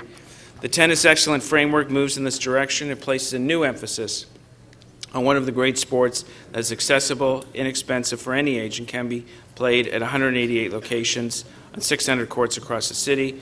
We have a great opportunity through this program, through this package before you, to groom a new generation of tennis players. Whether they play once a week or end up at the highest levels, we have achieved our goals in getting young people and adults off the couch, away from the computer, and into our city recreation facilities. exercise, teamwork, collegiality, essential goals that we cherish and we have a responsibility to promote. At the end of the day, there are more court hours available to the general public, more opportunities for skills development, and opportunities to turn Toronto into a tennis capital. I should also point out that we had a presentation made by the Social Planning Toronto, in which they presented a report that's going to be coming back to CDR, Newcomer Youth Access to Recreation in Toronto. One of the recommendations here is to provide to youth groups and community groups student nutrition funds so that they can achieve some of the goals of the student nutrition program. Unfortunately, Toronto Board of Health or Student Nutrition Toronto has canceled that eligibility, and it's unfortunate that the motion going to CDR to address that inequity failed. Thank you very much. Thank you. Councillor Thompson, you have a motion to introduce the Economic Development Committee report. I do, Speaker. Thank you. That the report from meeting 10 of the Economic Development Committee listed on the agenda of Council be presented for consideration. Speaker, I'm very pleased to rise to speak about a few things on the agenda. I think the first item that I'd like to just make mention is the city's appointment of the first photo laureate.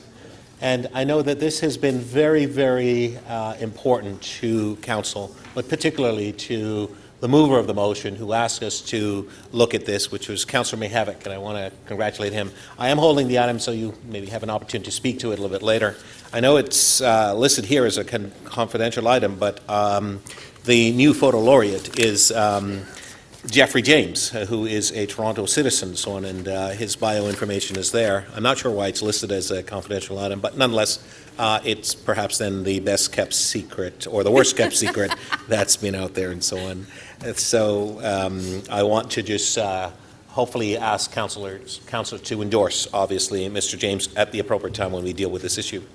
Speaker, the other item that I'd like to draw to members' attention, which I think is extremely important in addition to the photo laureate, is the music strategy that has now finally come to Council, which, as you may recall, Speaker, came through the process of the Creative Capital Gains report where we identify the need to focus on the music strategy and so on.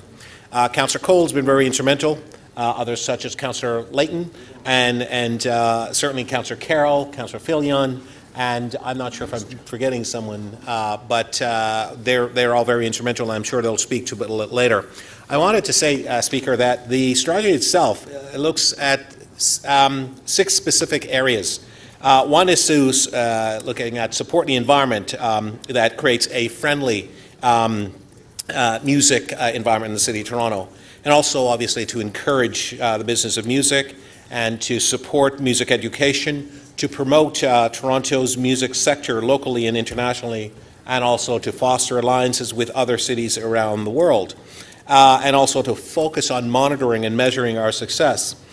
Speaker, there are some 18,500 plus individuals who are involved in the music sector in this city, and annually, according to the Toronto Star, some $700 million are generated in this particular sector. It's important to say, though, that this is being done without any real collaboration and coordination and so on, and not to disparage the fact that this is a successful industry.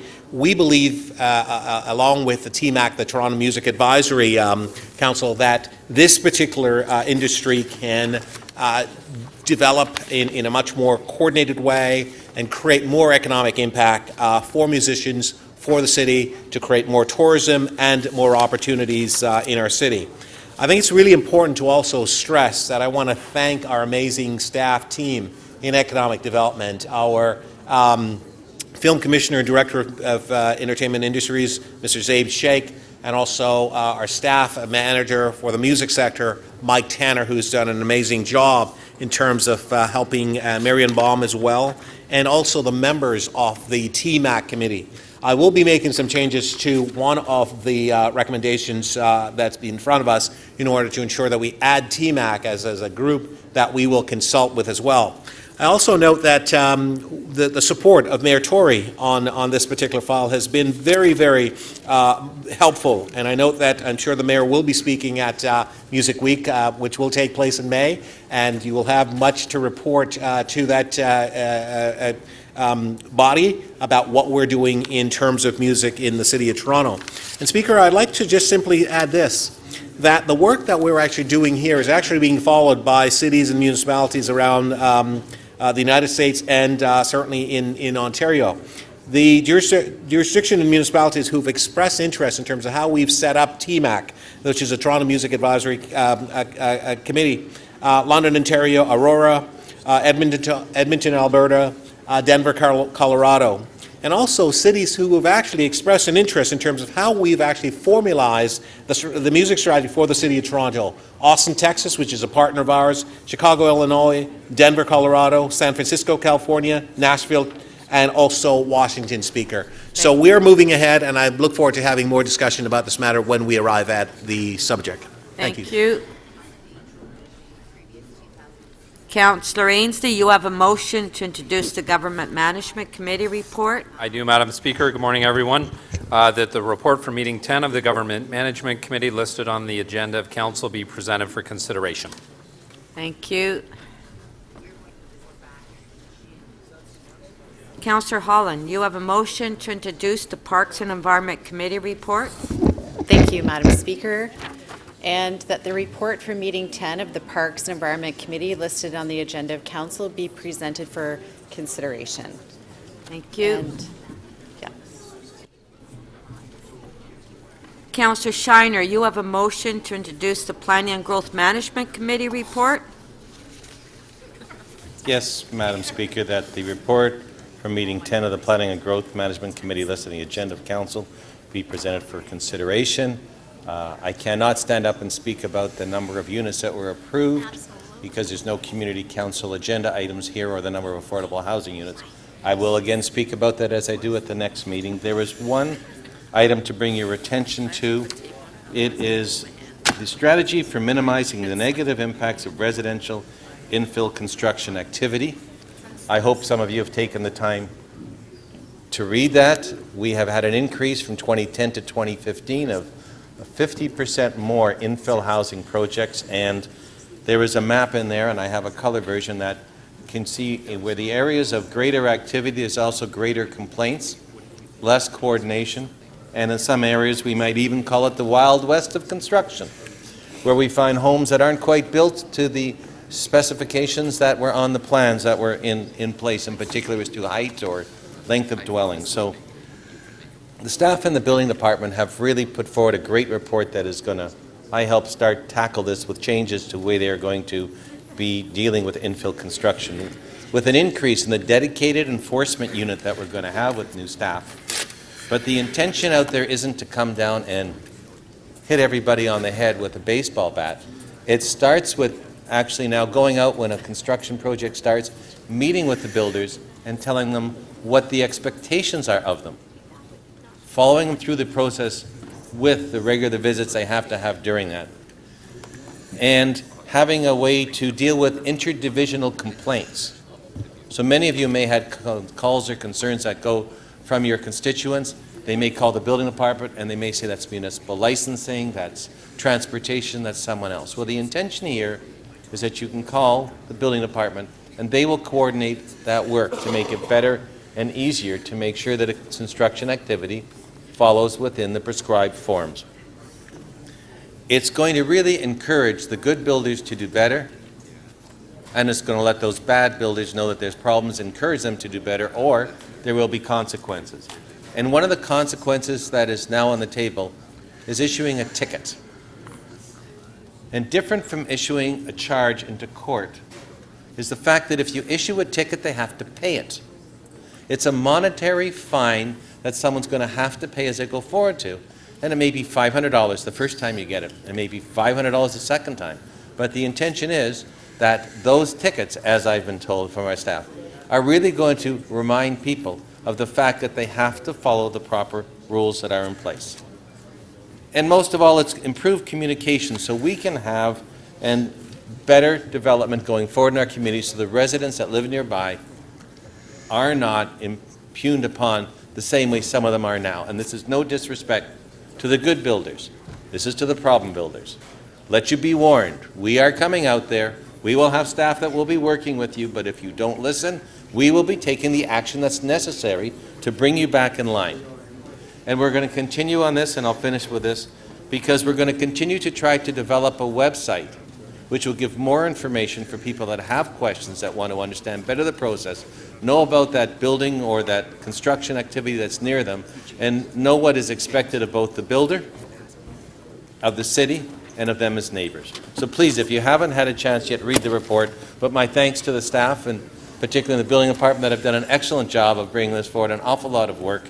And I'm looking forward to seeing the changes that are going to come in place as we move forward to implement this. Thank you.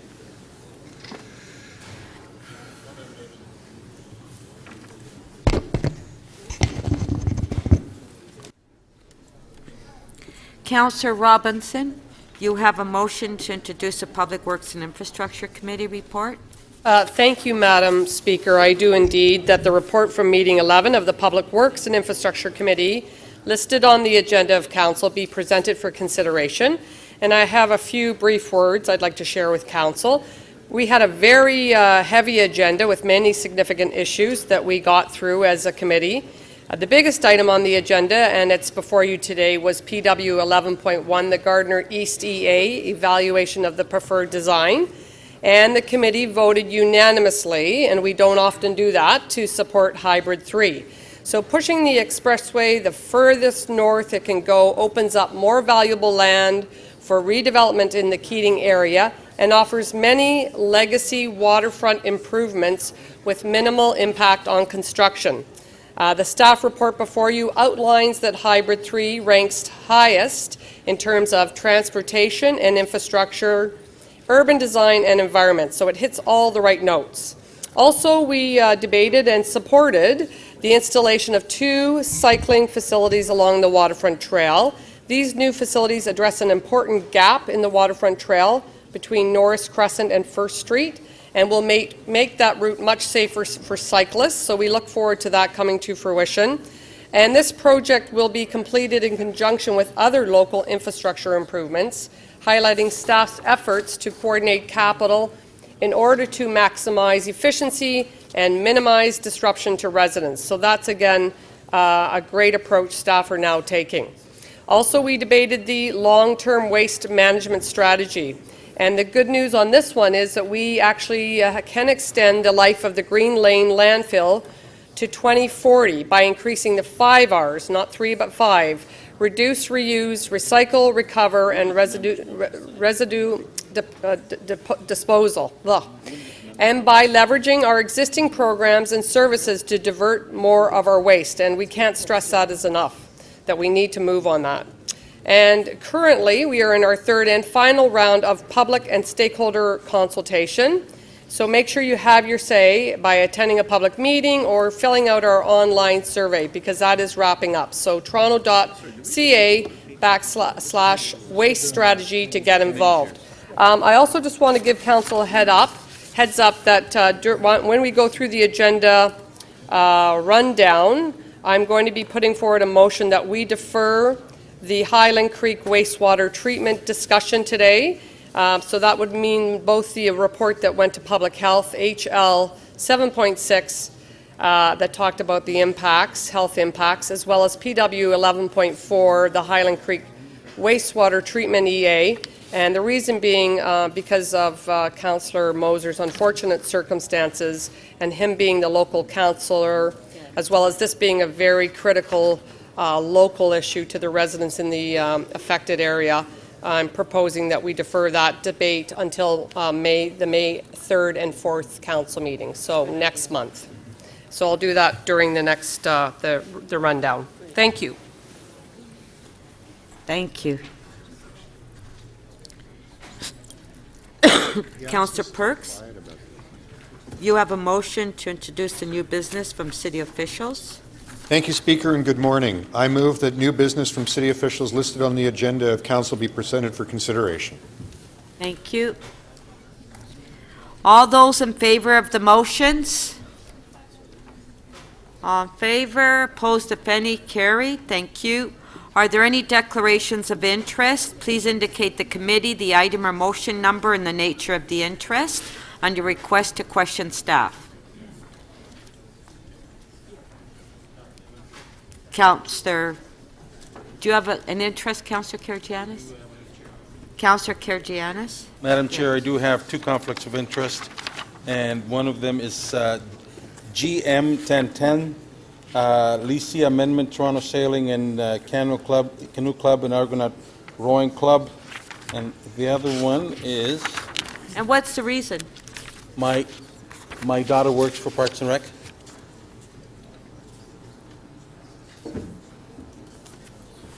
Okay. And I do have another one, which is CD 102, same reason.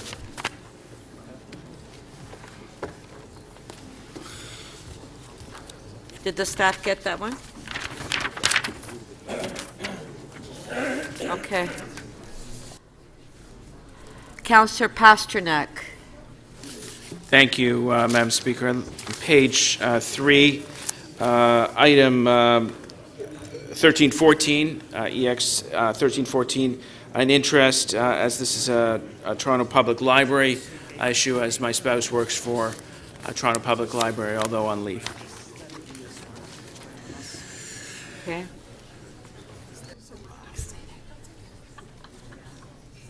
I will now call for petitions. Are there any petitions at this time? Any petitions? No. Oh, Councillor Layton, you have petitions? Thank you very much, Madam Speaker. I rise this morning to submit a petition calling on Toronto City Council to support the motion submitted by Councillor Wong Tam, Councillor Perks, and I, calling for the province and the minister responsible for anti-racism to ensure police services and investigations are fair and transparent. This petition was posted online Tuesday at 5 p.m., just over 36 hours ago, and in 36 hours, 1,910 people added their names. This is 1,910 people from across the city who took action in 1.5 days. The number is now likely well over 2,000. The text of the petition reads, Dear Mayor and Councillors, I am adding my name to a growing number of people calling on you to support the motion being brought forward by Councillor Layton, Councillor Wong Tam, and Councillor Perks requesting the province and minister responsible for anti-racism to ensure police services and investigations are fair and transparent. This motion is urgent. This is an immediate and pressing concern for safety and fairness that cannot be ignored. The new Anti-Racism Directorate and Ontario Civil Police Commission should work to review the provisions of police services as well as the mandate, procedures and outcomes of the SIU to determine what changes must be made to ensure people are being treated fairly. Madam Speaker, I am happy to submit these petition names to the clerk. All those in favor of receiving the petitions? Recorded vote.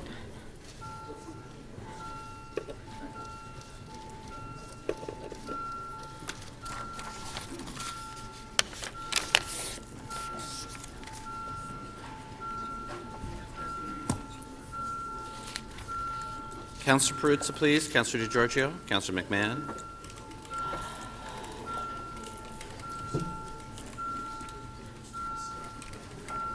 Councillor Fillion, please. Councillor Fletcher, please.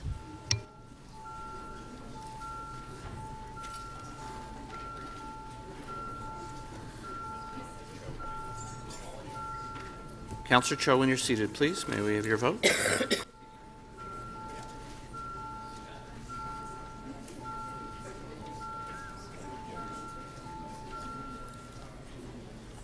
The motion to receive the petition carries 37-1.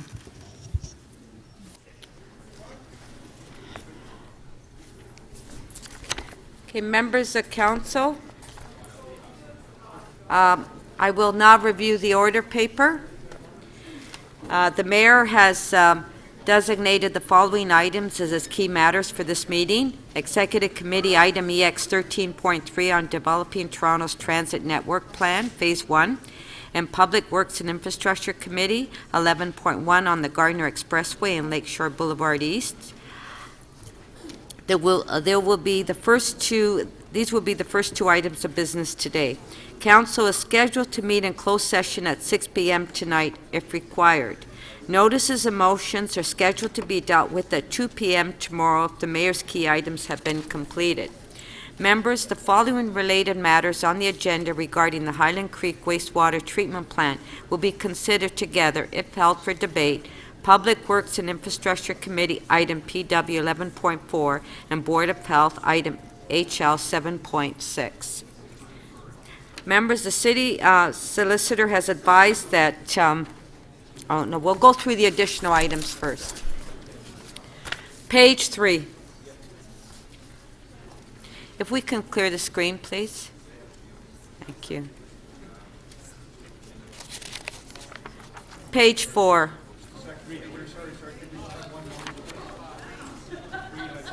Well, if you have to hold, you have to put your name on the screen, Counselor. Okay, if you'd like to hold an item, please put your name on the screen. Okay, is this on page 3? Page 3? 4. Counselor Davis, are you on page 3? Okay, Counselor Davis. Thank you, Speaker. I'd like to hold EX 13.2 follow-up report on amendments to the Toronto Municipal Code, Chapter 140, lobbying. And I would like to request that we have the lobbyist registrar present for that item. Okay. Councillor Campbell and Councillor Perks, is it page 3? Yes. Yeah, okay. Councillor Campbell, page 3.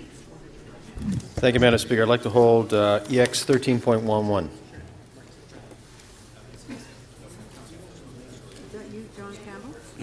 That's EX 13.11 on page 3.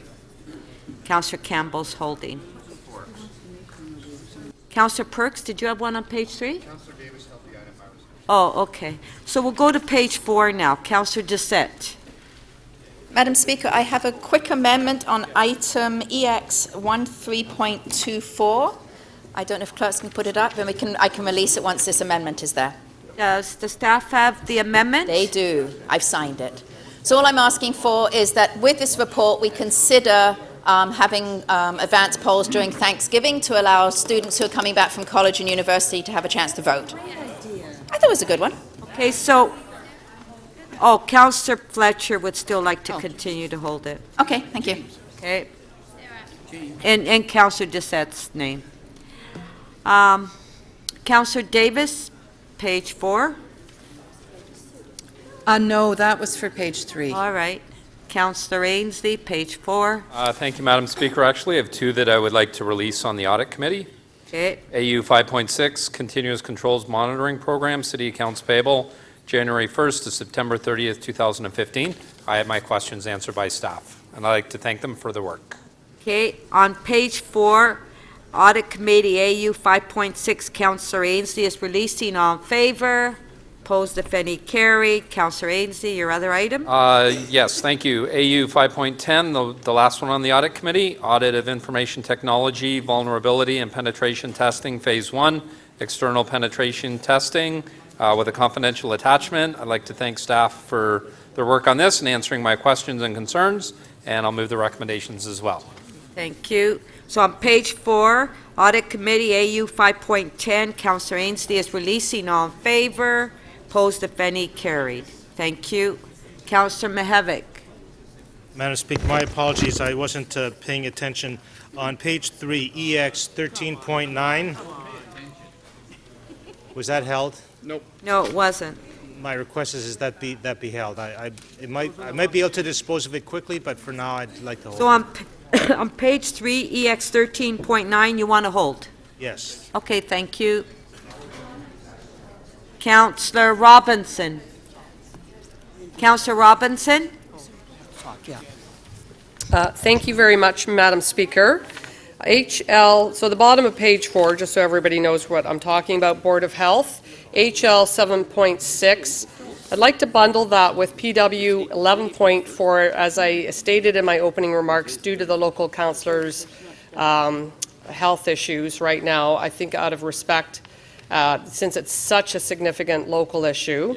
and many of us have heard from the local residents that we defer these two items to May 3rd and 4th meeting of City Council, and that motion is before you. Okay, thank you. So there's a motion by Councillor Robinson that HL 7.6 on page 4 and the page 7 and Works Committee 11.4 that it be deferred into the May 3rd and 4th council meeting. All in favor? Carried. Thank you.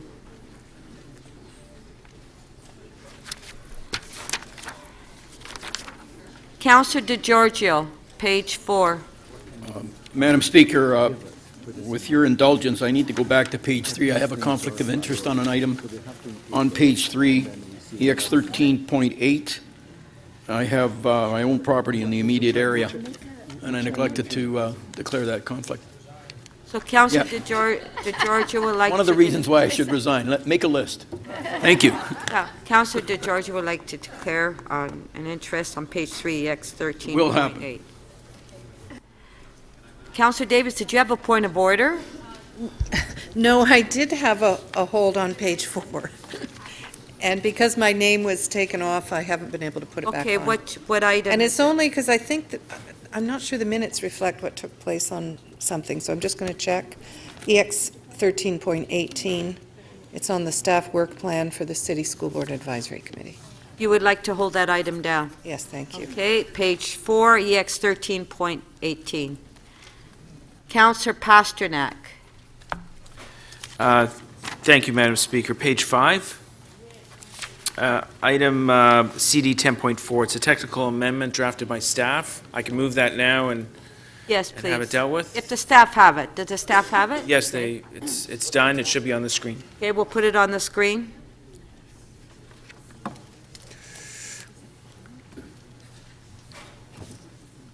There it is. Okay. So on page 5, CD 10.4, Councillor Pasternak is moving an amendment. No? Okay. It will continue to be held under Councillor Pasternak's name. Thank you. Councillor Layton.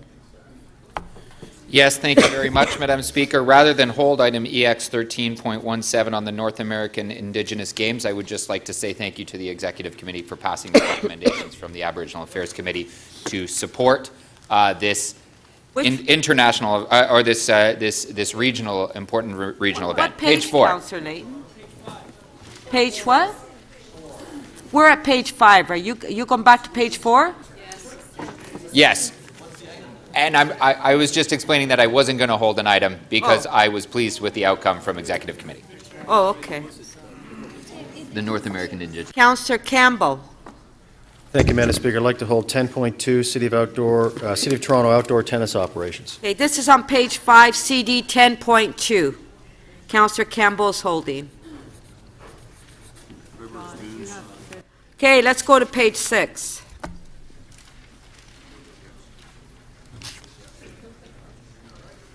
Councillor Perks on page 6. Thank you, Speaker. I would like to hold GM 10.11, extending authority for preparation of goods and/or service contracts by the Chief Corporate Officer Organization. Okay, that's on page 6. Councillor Fletcher. Just one moment. Okay, there you go. Thank you, Speaker. GM 10.20, 2015 final report on property sales and acquisitions. Okay, thank you. That's on page 6. Page 7. Councillor Layton, page 7. Thank you very much, Madam Speaker. I'd like to hold item PW 11.2, new provincial waste management framework legislation, Bill 151. Thank you. Page 8. Councillor Grimes, page 8. Thank you, Madam Speaker. I'd like to hold CC 17.12, 251 Manitoba Street. I think we're waiting a report from the solicitor. Thank you. 17. 12. Oh, okay, just a sec. On page 8, CC 17.12, which is 251 Manitoba Street, that there's a city solicitor report is due on this item, so Councillor Grimes is holding it. Pardon?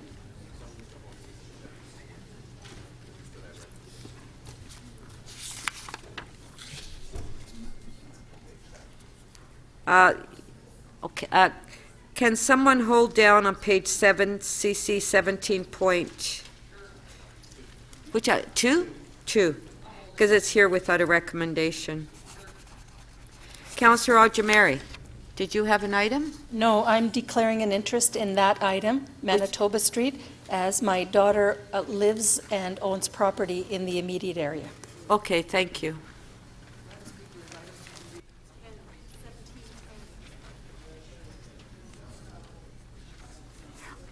Oh, also, on page 8, CC 17.10, which is 3105, 3133 Shepherd, we need that item to be held down. It's the city solicitor's report is due on that item. So Councillor Kelly, okay. Yeah, just one sec. I'm trying to see the names on that. Are these point of orders that every? Okay, Councillor Fletcher. Thank you. Yeah. Speaker, page 8, CC 17.7, appointment of members to the Waterfront Toronto Board. You would like to hold Yes, I CC would. 17.7? Right. And Councillor Ainsley, you're standing? Yes, sorry, if we can just go back to the illustrious page 4, I'd like to release EX 13.19. I had my questions answered by staff as well. Thank you. Page 4, EX 13.19. Councillor Ainsley would like to release. All in favor? Opposed, if any? Carry. Thank you. Councillor Karygiannis, what page are you on? Page 8, Madam Chair. Page 8, okay. I just realized that CC 17.9, 39 Bertrand Avenue, I do have a conflict of interest as my family owns property in the neighborhood. Okay, on page 8, CC 17.9. Councillor Fillion. Thank you, Madam Chair. I pushed the wrong button on Councillor Layton's motion, and I thought I would just sort of let it go as pushing the wrong button, but apparently it's being tweeted and that sort of thing, so I wonder if we can reopen that so I could vote the right way. So, so you're asking that we reopen the vote on the vote that was taken on receiving the petitions, correct? Okay. Moved by Councillor Doucette to reopen the item. All in favor? Opposed, if any. Recorded vote on receiving the petition. Shelley does it.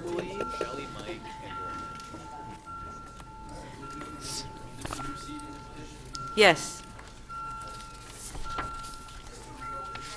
No, to receive. Councillor Kelly, please. Councillor Perruzza, please. Councillor DiCiano, please.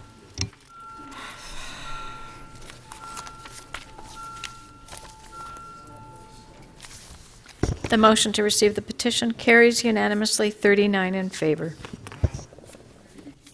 Okay. Thank you. Members, the city solicitor has advised that item CC 17.11, which is on page 8, a notice of pending report questioning direction on an OMB hearing on a city-initiated official plan amendment for the lands bounded by John Street, Adelaide Street, West Duncan, and Pearl Street is no longer required as the board has dismissed appeal in this matter. This item will be withdrawn from the agenda. So, motion to withdraw the item? Oh, okay. The city clerk has noted the items that members wish to hold. We already did that, okay. Once the order paper has been approved by council, any change will need a two-thirds vote. Are there any requests? Are there any requests to make an item urgent and time specific?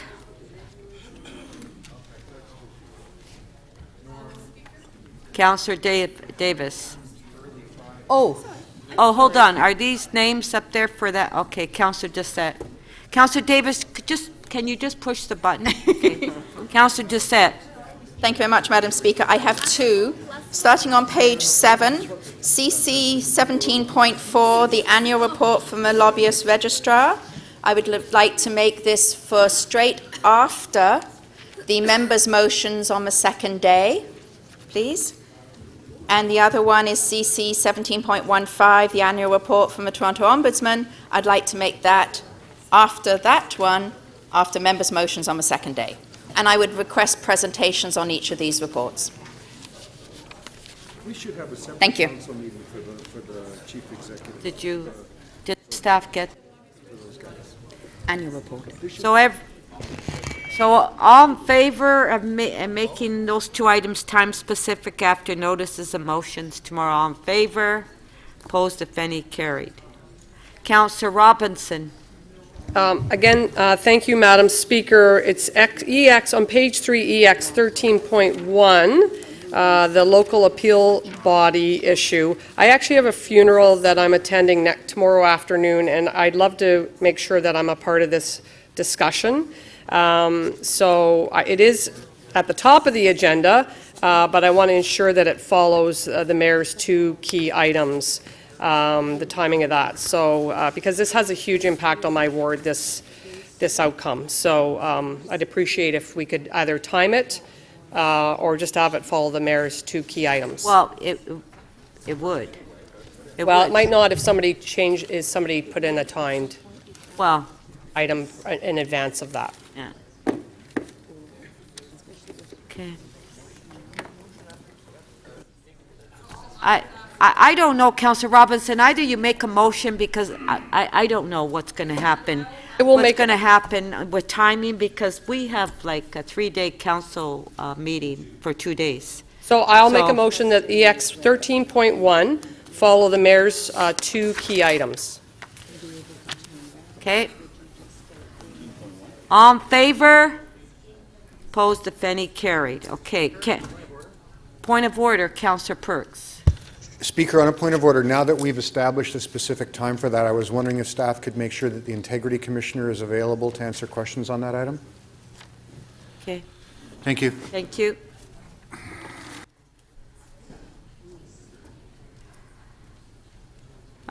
Councillor Davis. on the lap? Yeah. Okay. Mic's on. Oh, you want to report on yeah. Whoops.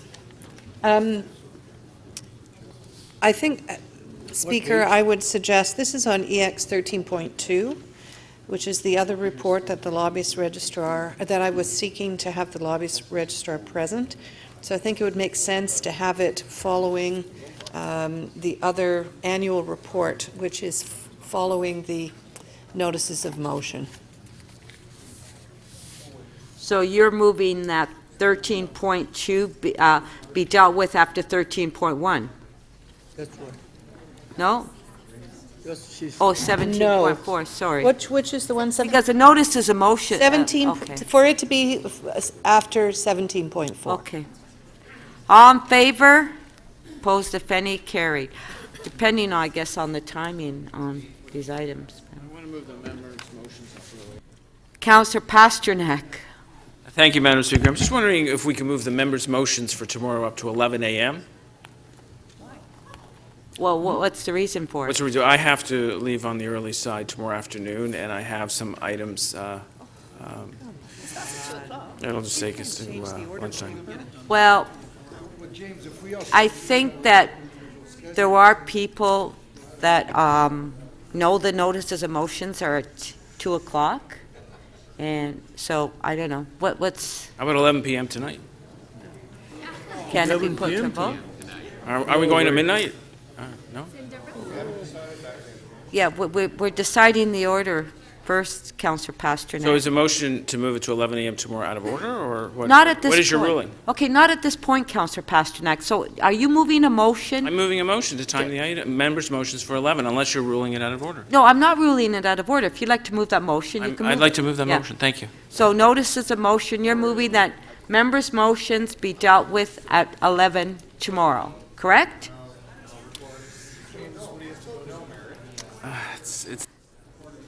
Councillor Fragadakis. Can I just get an explanation from the clerk if that's in order to move the notices of motion? Because I understood that those were to be at after lunch on the second day, so could I just get some clarification? I'm told that it is in order, Councillor Fragadakis. I asked that question. No, we didn't, no. Well, what's the explanation? Okay, give an explanation.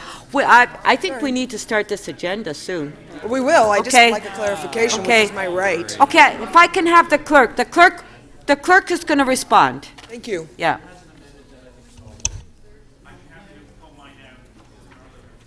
No, it's okay.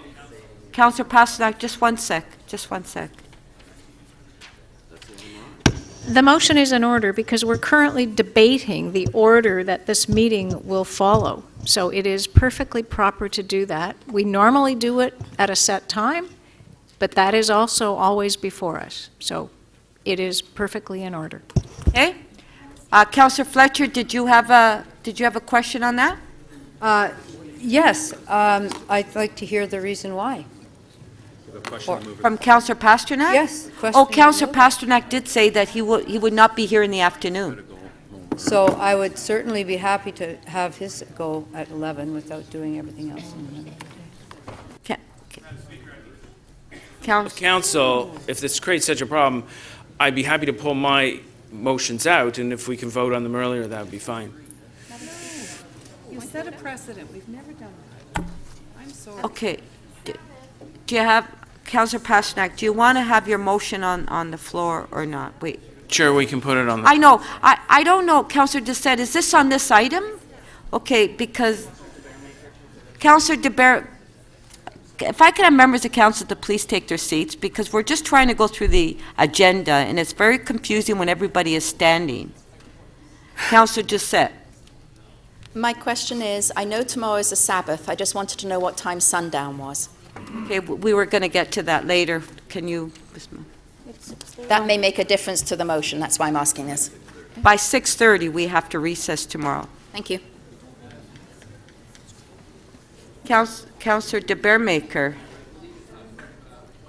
On the motion that's on the floor by Councillor Pasternak, I think Councillor Pasternak's intent that he wanted to vote just on 3 specific notices of motion that involve himself and his constituents. So if he was to move just his 3 notices of motion, he could do that. He doesn't have to move the entire package of all 37 of them, correct? Well, then he would have to move a motion on which notices of motions that he wants to vote on, Yes, Councillor and I think that would be DeBermaker. much more acceptable to members of council because it's only 3 and it's not 37. Wow.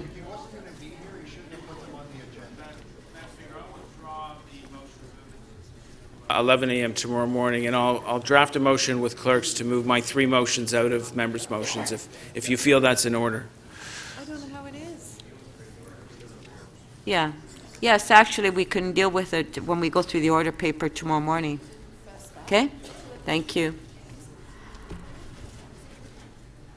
Where are we? Okay.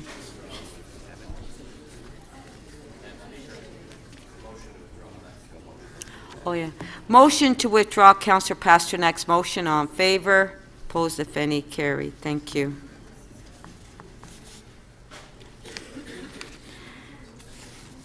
Members, the second day of this meeting is now on a Friday, and tomorrow's meeting must end by 6:30 to permit religious observance. To ensure that we are able to complete the agenda by that time, it will likely be necessary to extend today's meeting past the 8 p.m. recess. Council should make a decision on whether to extend the meeting now to give members and staff sufficient time to organize themselves. Mayor Tory, you have a motion to extend today's meeting. Madam Speaker, and in light of all of what you just said, I would move that the City Council extend the meeting to 11 p.m. today, Thursday, March 31st, and take a recess from 6:30 p.m. until 7:15 p.m. Okay. The motion is on the screen, recorded vote. Sorry, I wanted to speak on that.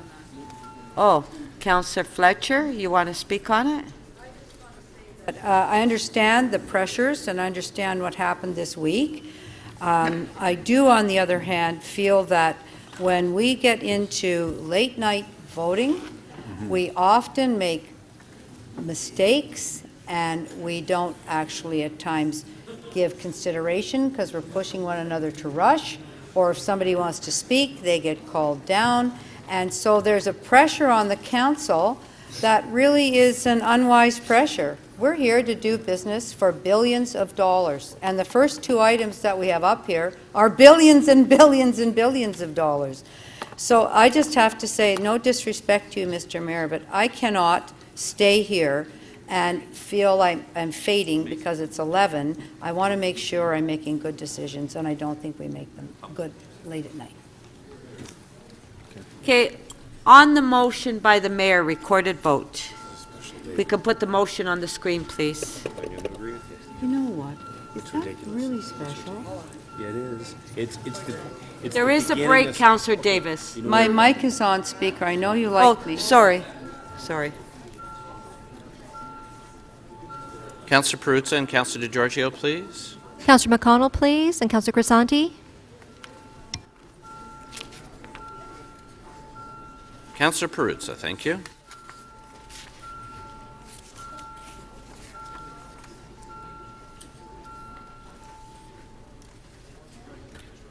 The motion carries 30-8.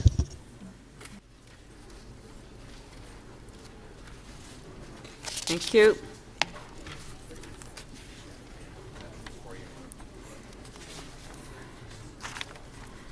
Okay, we'll be taking some separate votes before we vote on the order paper. Councillor Pasternak, if you could, you have an interest on EX 13.14, so if you can leave the council chambers.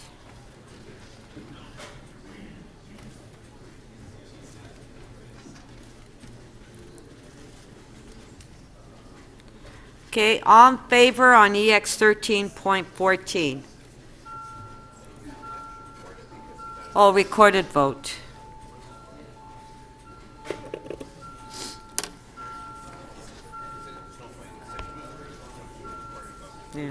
Yeah. Councillor Perruzza, please. Councillor Cole. Councillor Fletcher, please. Councillor Palacio. And Councillor Mammoliti, please. Councillor Mammoliti, please.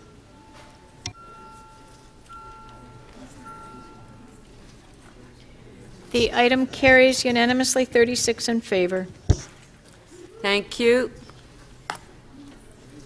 Councillor Karygiannis, the next two are yours. One's been held. On GM 10.10 and 17.9. Well, let's vote on 10.10 first.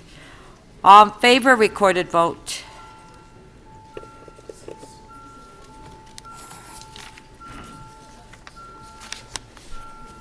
Councillor Perruzza, please. Councillor McMahon. Councillor Wong Tam. Councillor Davis, please. Councillor Burnside. Councillor Mihevc, please.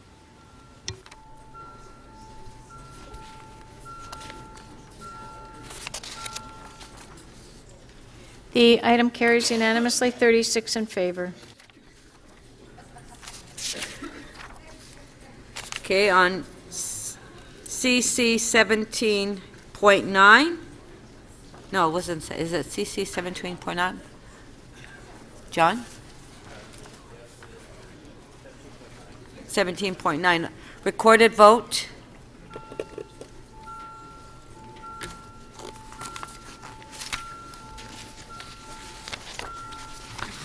Councillor Perruzza, please. Councillor McMahon, thank you. Councillor Wong Tam.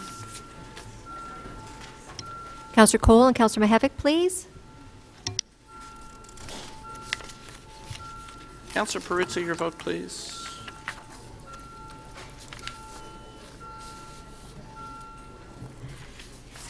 The item carries unanimously, 35 in favor. Okay, thank you. All those in favor of adopting the order paper and all items not held. All in favor? Recorded vote.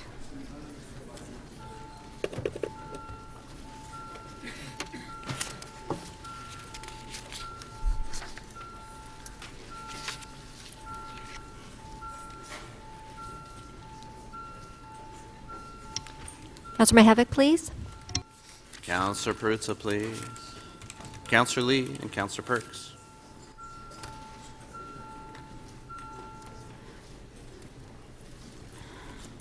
The motion to adopt the order paper carries unanimously, 36 in favor. Members of council, I want to stress the importance of preparing your motions in advance. The clerk staff are here to help you prepare your motions. In particular, if you intend to move a motion during the release of holds, I will insist that your motion be prepared in advance and given to the clerk. If you do not have your motion ready, I will not recognize you. And I'm also reminding members that you must state your motion first before you speak to it. Members, City Council follows a routine for processing and adding up any motions without notice during the meeting. Please remember that a motion without notice must include a reason for urgency. If you have an urgent motion without notice you wish to bring forward at this meeting, please give your motion to the City Clerk staff. They will prepare the necessary procedure motion for my review along with your motion. The Chair must agree the motion is urgent before you can speak leave to introduce it at this meeting. It will require 30 votes to add a motion without notice to the agenda during the meeting. Motions added to the agenda in this way are not subject to a vote to waive referral to a committee or agency. I will be reviewing all motions carefully and will advise council after each recess which motions need a motion to add to the agenda. We'll now go to the mayor's key item. Page 3, EX 13.3. Are there any questions? Councillor Pragadakis. Oh, thank you, Madam. So on the, sorry, if I could just have some quiet. There's a conversation. On the relief line alignment, when comparing option B1 to option D2, which offers greater relief to the Danforth line? Councillor Doucette, please. Councillor DiCiano, please.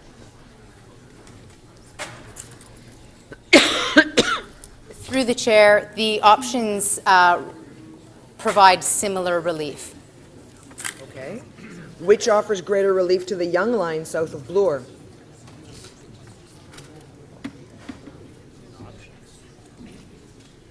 Through the chair, in the preliminary modeling that we've undertaken, all of the options provide relief south of Bloor, and all of them, therefore, are viable. Okay, so could you elaborate a little on why staff are recommending B1 and not D2?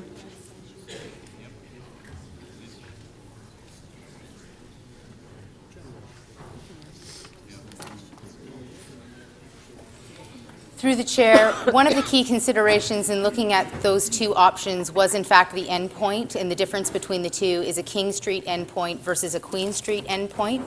For varieties of reasons, the Queen Street endpoint was chosen in part because it lands in the civic precinct with respect to Nathan Phillips Square, but also in conversations with the community and looking at the alignment overall, there was seen to be a greater social equity driver for a alignment along Queen because of its proximity to communities such as Regent Park.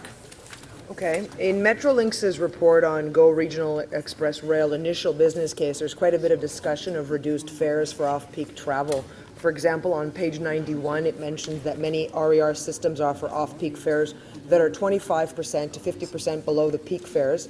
Experience on other RER systems suggests that raising the peak fare while dropping off peak fares could increase total Go revenues while also increasing ridership and benefits.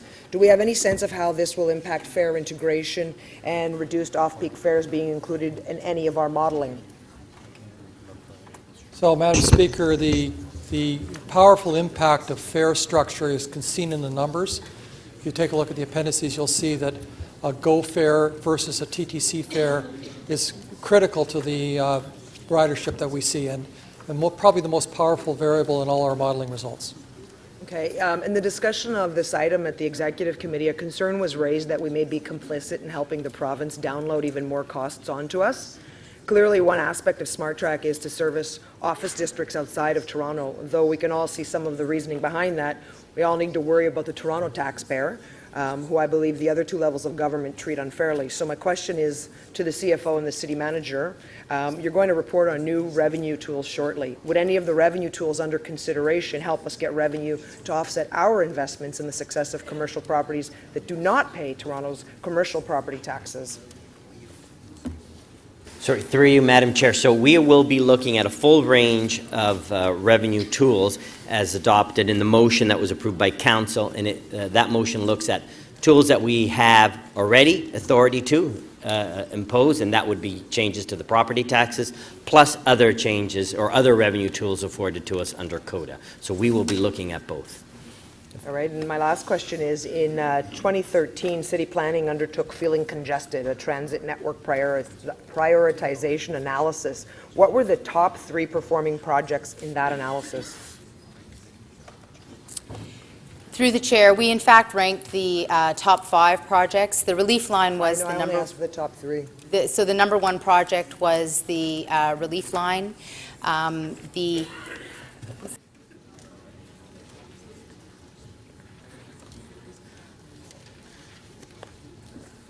Through the chair, the next 2 top ranking projects were the Waterfront East and the Waterfront West LRTs. Thank you very much. That concludes my questions. Councillor Mihevc, questions? Yes, thank you very much. I'm not sure who I'm asking it to, but I see the relevant eyes are looking in my direction. One of the motions that went through the Executive Committee was looking at Eglinton Crosstown East LRT and to look at an expedited project delivery opportunity. Is it not also wise and prudent of us to look at the same thing on the west end? Through the chair, there are 2 different situations in terms of the level of work that's been done to date, but in fact, in both the east and the west, we are working with Metrolinx very closely. We've already had a meeting with Metrolinx with respect to expediting the Crosstown East portion. We are also working with Metrolinx. There are 5 options on the table with respect to the west portion. We are looking in both of those instances at an expedited timeline. Is one of the issues, just so that my memory is not faulty, that we go underground at Weston Road with the Crosstown? Is that one of the things that makes west a little bit more complicated than east? Through the chair, the west is not, in fact, more complicated. There is a considerable amount of complexity at the Kennedy Hub, which has been redesigned on multiple occasions, and in fact, that's probably the more complex challenge that we face in advancing this, because the previous EA, in fact, had the LRT heading north to the Scarborough Town Centre, and now we need to look at how we deal with the grade changes and a variety of infrastructure changes at the Kennedy Mobility Hub. So that, in fact, is the more complex technical challenge to resolve. Hey, my second question is and it relates to, from the Executive Committee, the waterfront piece. There is call it an hourglass or a pinch point, and that is the space between Union Station and Queens Quay. Will your report on the reset update us, along with TTC, on the different strategies being contemplated to make that link? So through you, Madam Speaker, yes, we will be looking at that issue, the Queens Quay up to Union Station link, and as well all the various EAs that are either approved or unapproved across the waterfront. Great, thank you. And then my last, well, maybe second last question, King Streetcar, this King Streetcar route and opportunities there. to go into a dedicated lane. Where does that fit into this? It seems to me that it has, and I'm not sure whether it's this big a project. I think, frankly, it's quite a substantial project and one that can offer a lot of relief, and whether it should be included at this point in this phase one. Okay, I mean, the Chief Planner may wish to add to this, but certainly we're very keen to explore that. We're working very closely with the Chief Planner on TO Core, which is the whole study around the King Street corridor. So it's certainly something that via the Commission, but also TTC Board, but also working with City Planning, we want to look at what is the optimum solution for King Street. So we'd certainly be looking to explore that. So should it be part of, because this is going to, once we do this phase one thing, this is going to have a certain gravitas to it. And it would seem to me smart for us to at least footnote that, or I know there's more work that needs to be done, and I look forward to that work. But this is phase one is about money, it's about a vision, it's about something that we promote collectively as a city council and city, frankly. Should not that be somehow in this somewhere? Well, I mean, my view would be it certainly needs to be looked at. I'd maybe defer to my colleagues from the city as to which forum it gets looked at. We're definitely very interested in pursuing it as a principle. So, Madam Speaker, we are very much interested in exploring what the best solution on King Street is, and there's a process through TO Core and with the TTC's help to optimize and maximize the ability of that corridor to provide. So I don't think it needs to be in this report. We've got the bigger elements of Smart Track RER and the other big projects. It will proceed apace. Okay, great. Okay. Thank you. Thank you. I'm good. Councillor Matlow, question? Thank you. To you, Madam Speaker, to the TTC CEO. Mr. Byford, what is the estimated delta in tax dollars between building heavy rail outside versus tunneling it per kilometer? I'd need to take some advice from my team on that. I mean, typically building in a tunneled scenario will attract additional costs because obviously you've got to construct the tunnel and also stations underground. But at grade, you also have additional costs in terms of property acquisition, in terms of the dollar delta. If you could just come back to the question, or are you delaying until you get the answer? Well, I'm looking to my colleagues to see if they actually have a dollar delta, but I was giving you points of principle that generally there's a balance on either side. I don't have a lot of time, and I just need that number. Do you have it? Tunnel is approximately $150 million a kilometer, and at grade would be approximately 80. 80. So there's a difference between 150 tunneling and 80 if it's outside. And Mr. Byford, as a resident of Midtown Toronto, would you concur with me that the heavy rail subway on the Yonge Line that we have in Midtown Toronto, a significant amount of that through the Midtown Core actually is outside rather than in a tunnel? Okay. Well, absolutely. I mean, where in your ward that is mixed grade. Most of the line one, a lot of line one goes through cut and cover construction, but equally there are areas where it goes to grade. So, so if there were cost savings that we could find when building the subway, what I'm hearing is that there would be significant cost savings from building outside. I don't say just at grade because sometimes it's a little below grade, but outside rather than tunneled. And the relief line, for example, which is part of the comprehensive proposal, the relief subway line, which is really one of our top priorities, that's not funded at all at this point, is it? No, it is not. Thank you. And to the city manager, excuse me, Madam Clerk, to the city manager, would you just remind us how many infrastructure priorities that council has approved are currently unfunded? The total dollar value of those priorities we reported in the budget process as $22 or $23 billion. That number will rise as this report is considered as well.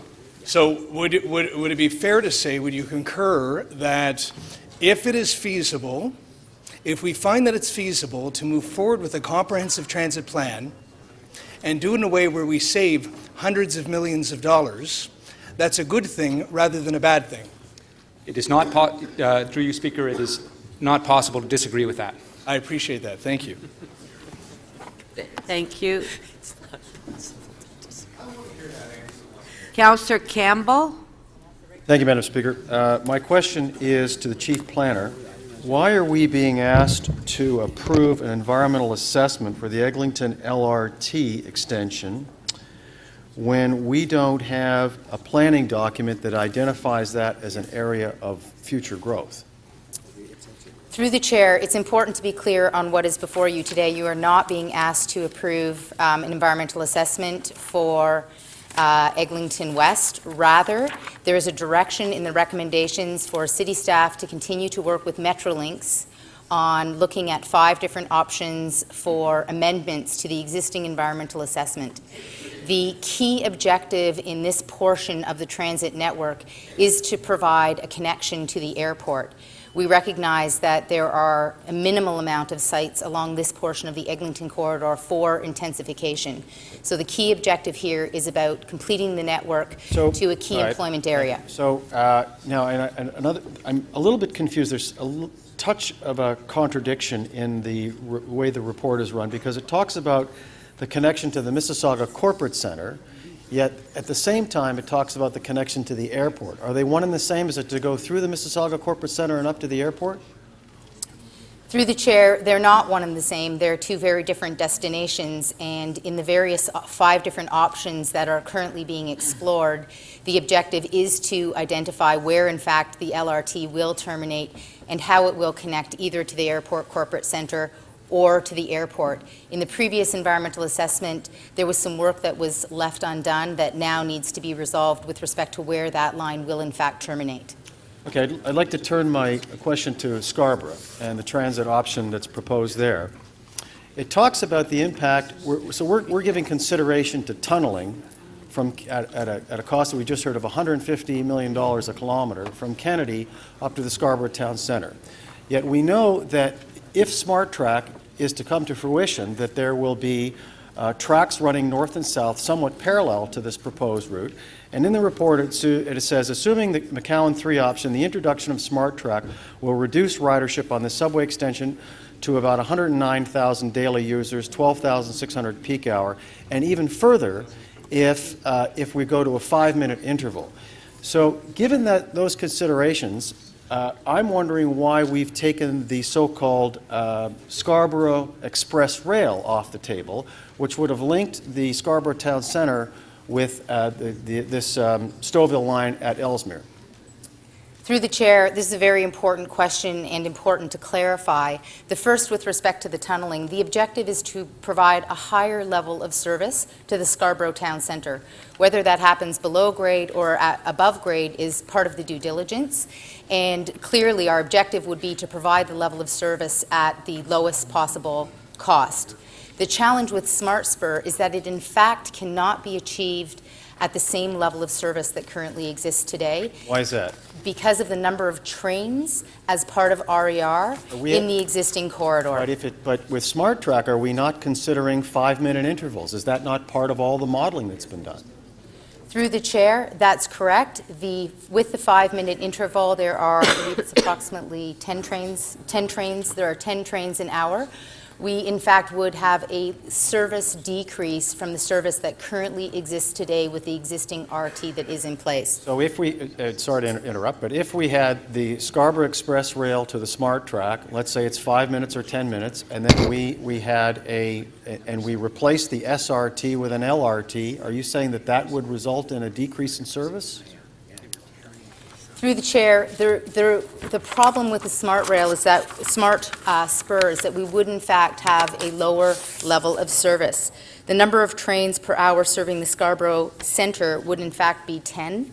The existing RT is 13, and the subway extension would provide 25. So we believe that given the vision for an urban intensified hub in Scarborough, it's critical to plan for that future condition. When you make that assumption about decreased service, are you not also at the same time assuming that there would be no link by TTC from Kennedy to Scarborough Town Centre?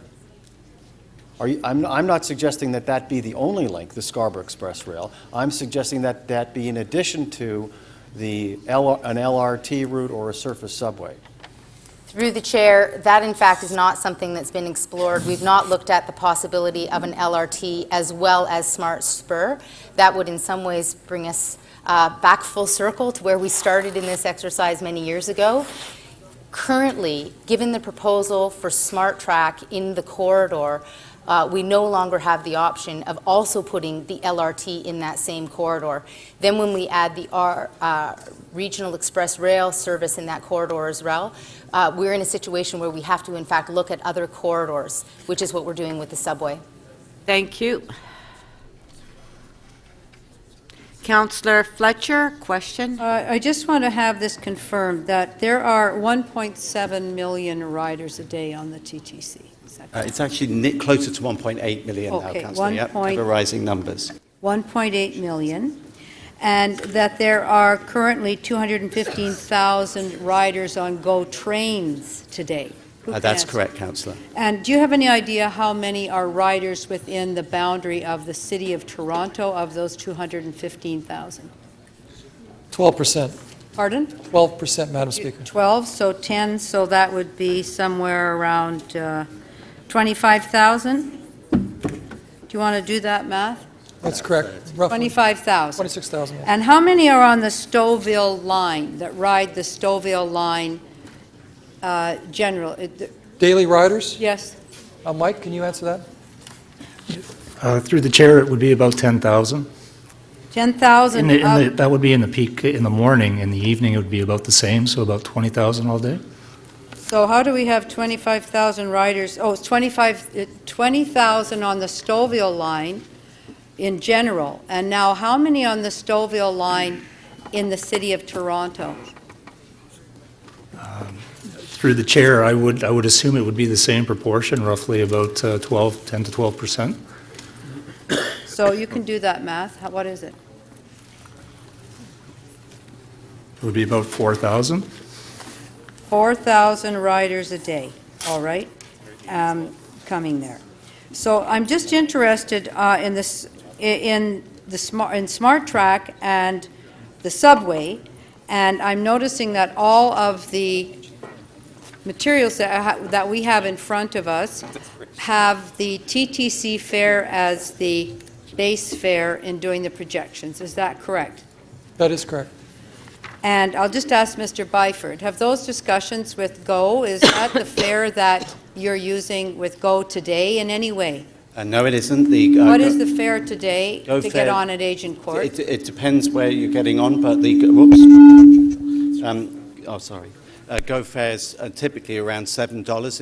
It's the fare that most of the GO fares, passengers pay within the boundaries of the City of Toronto, whereas ours are $3.25. I mean, there are fares that are less than that, but if I work on $7. That's fine. There's about a $3.50 difference, if not $4.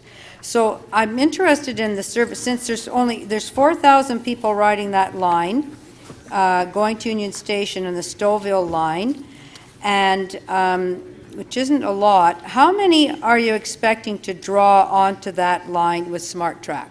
What's the number for the Stouffville line going to Union Station? Number. Hold my time, please, Speaker. One more time, please. Through the chair, we don't actually have the analysis broken down specifically in that way. Oh, you don't know the number? Okay, so then if we don't have that number, how are we looking at service impacts on how is the TTC looking at service impacts? If 4,000, what isn't a lot of people currently?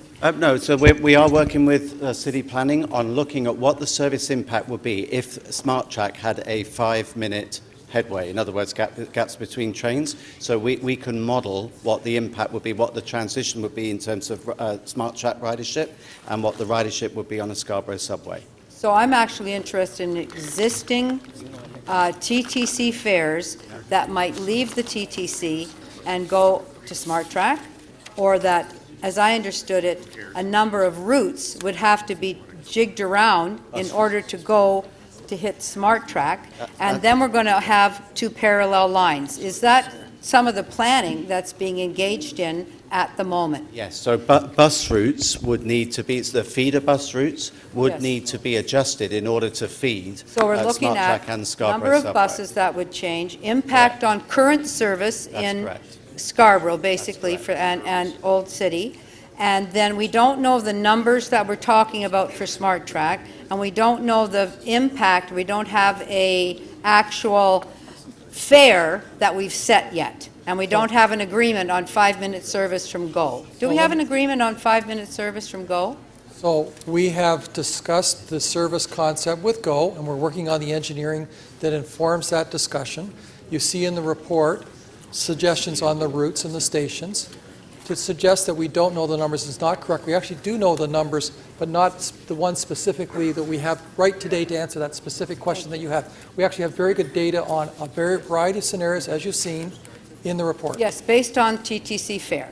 Do we agree Well, we on also- that? we also That is have- what I saw in Mr. Miller's report. Madam Speaker, if I could finish, we also Okay, that was modeled- your last question. We've also modeled on the GO fares.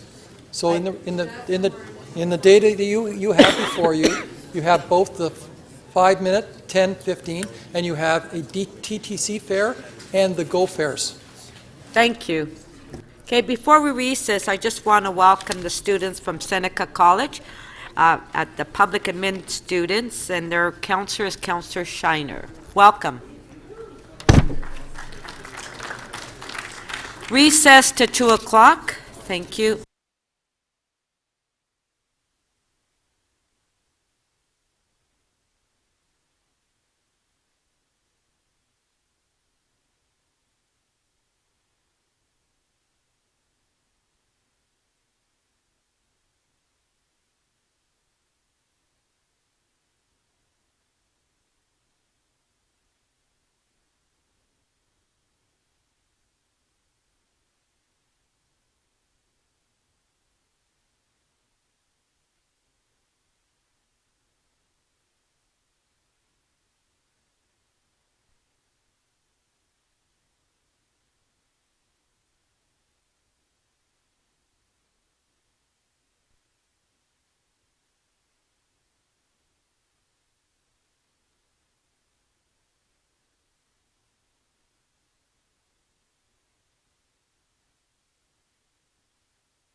Yeah, it's been have fun here for a while.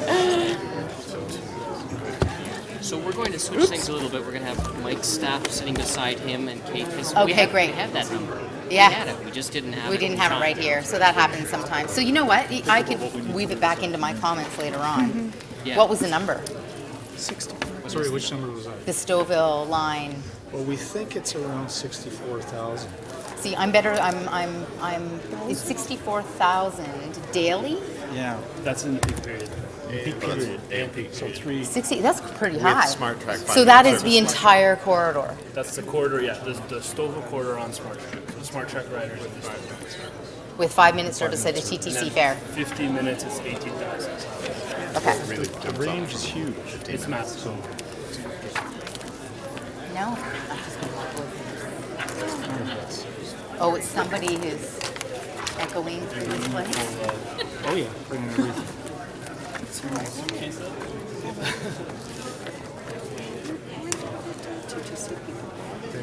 They were over in the back row with microphones. Yeah.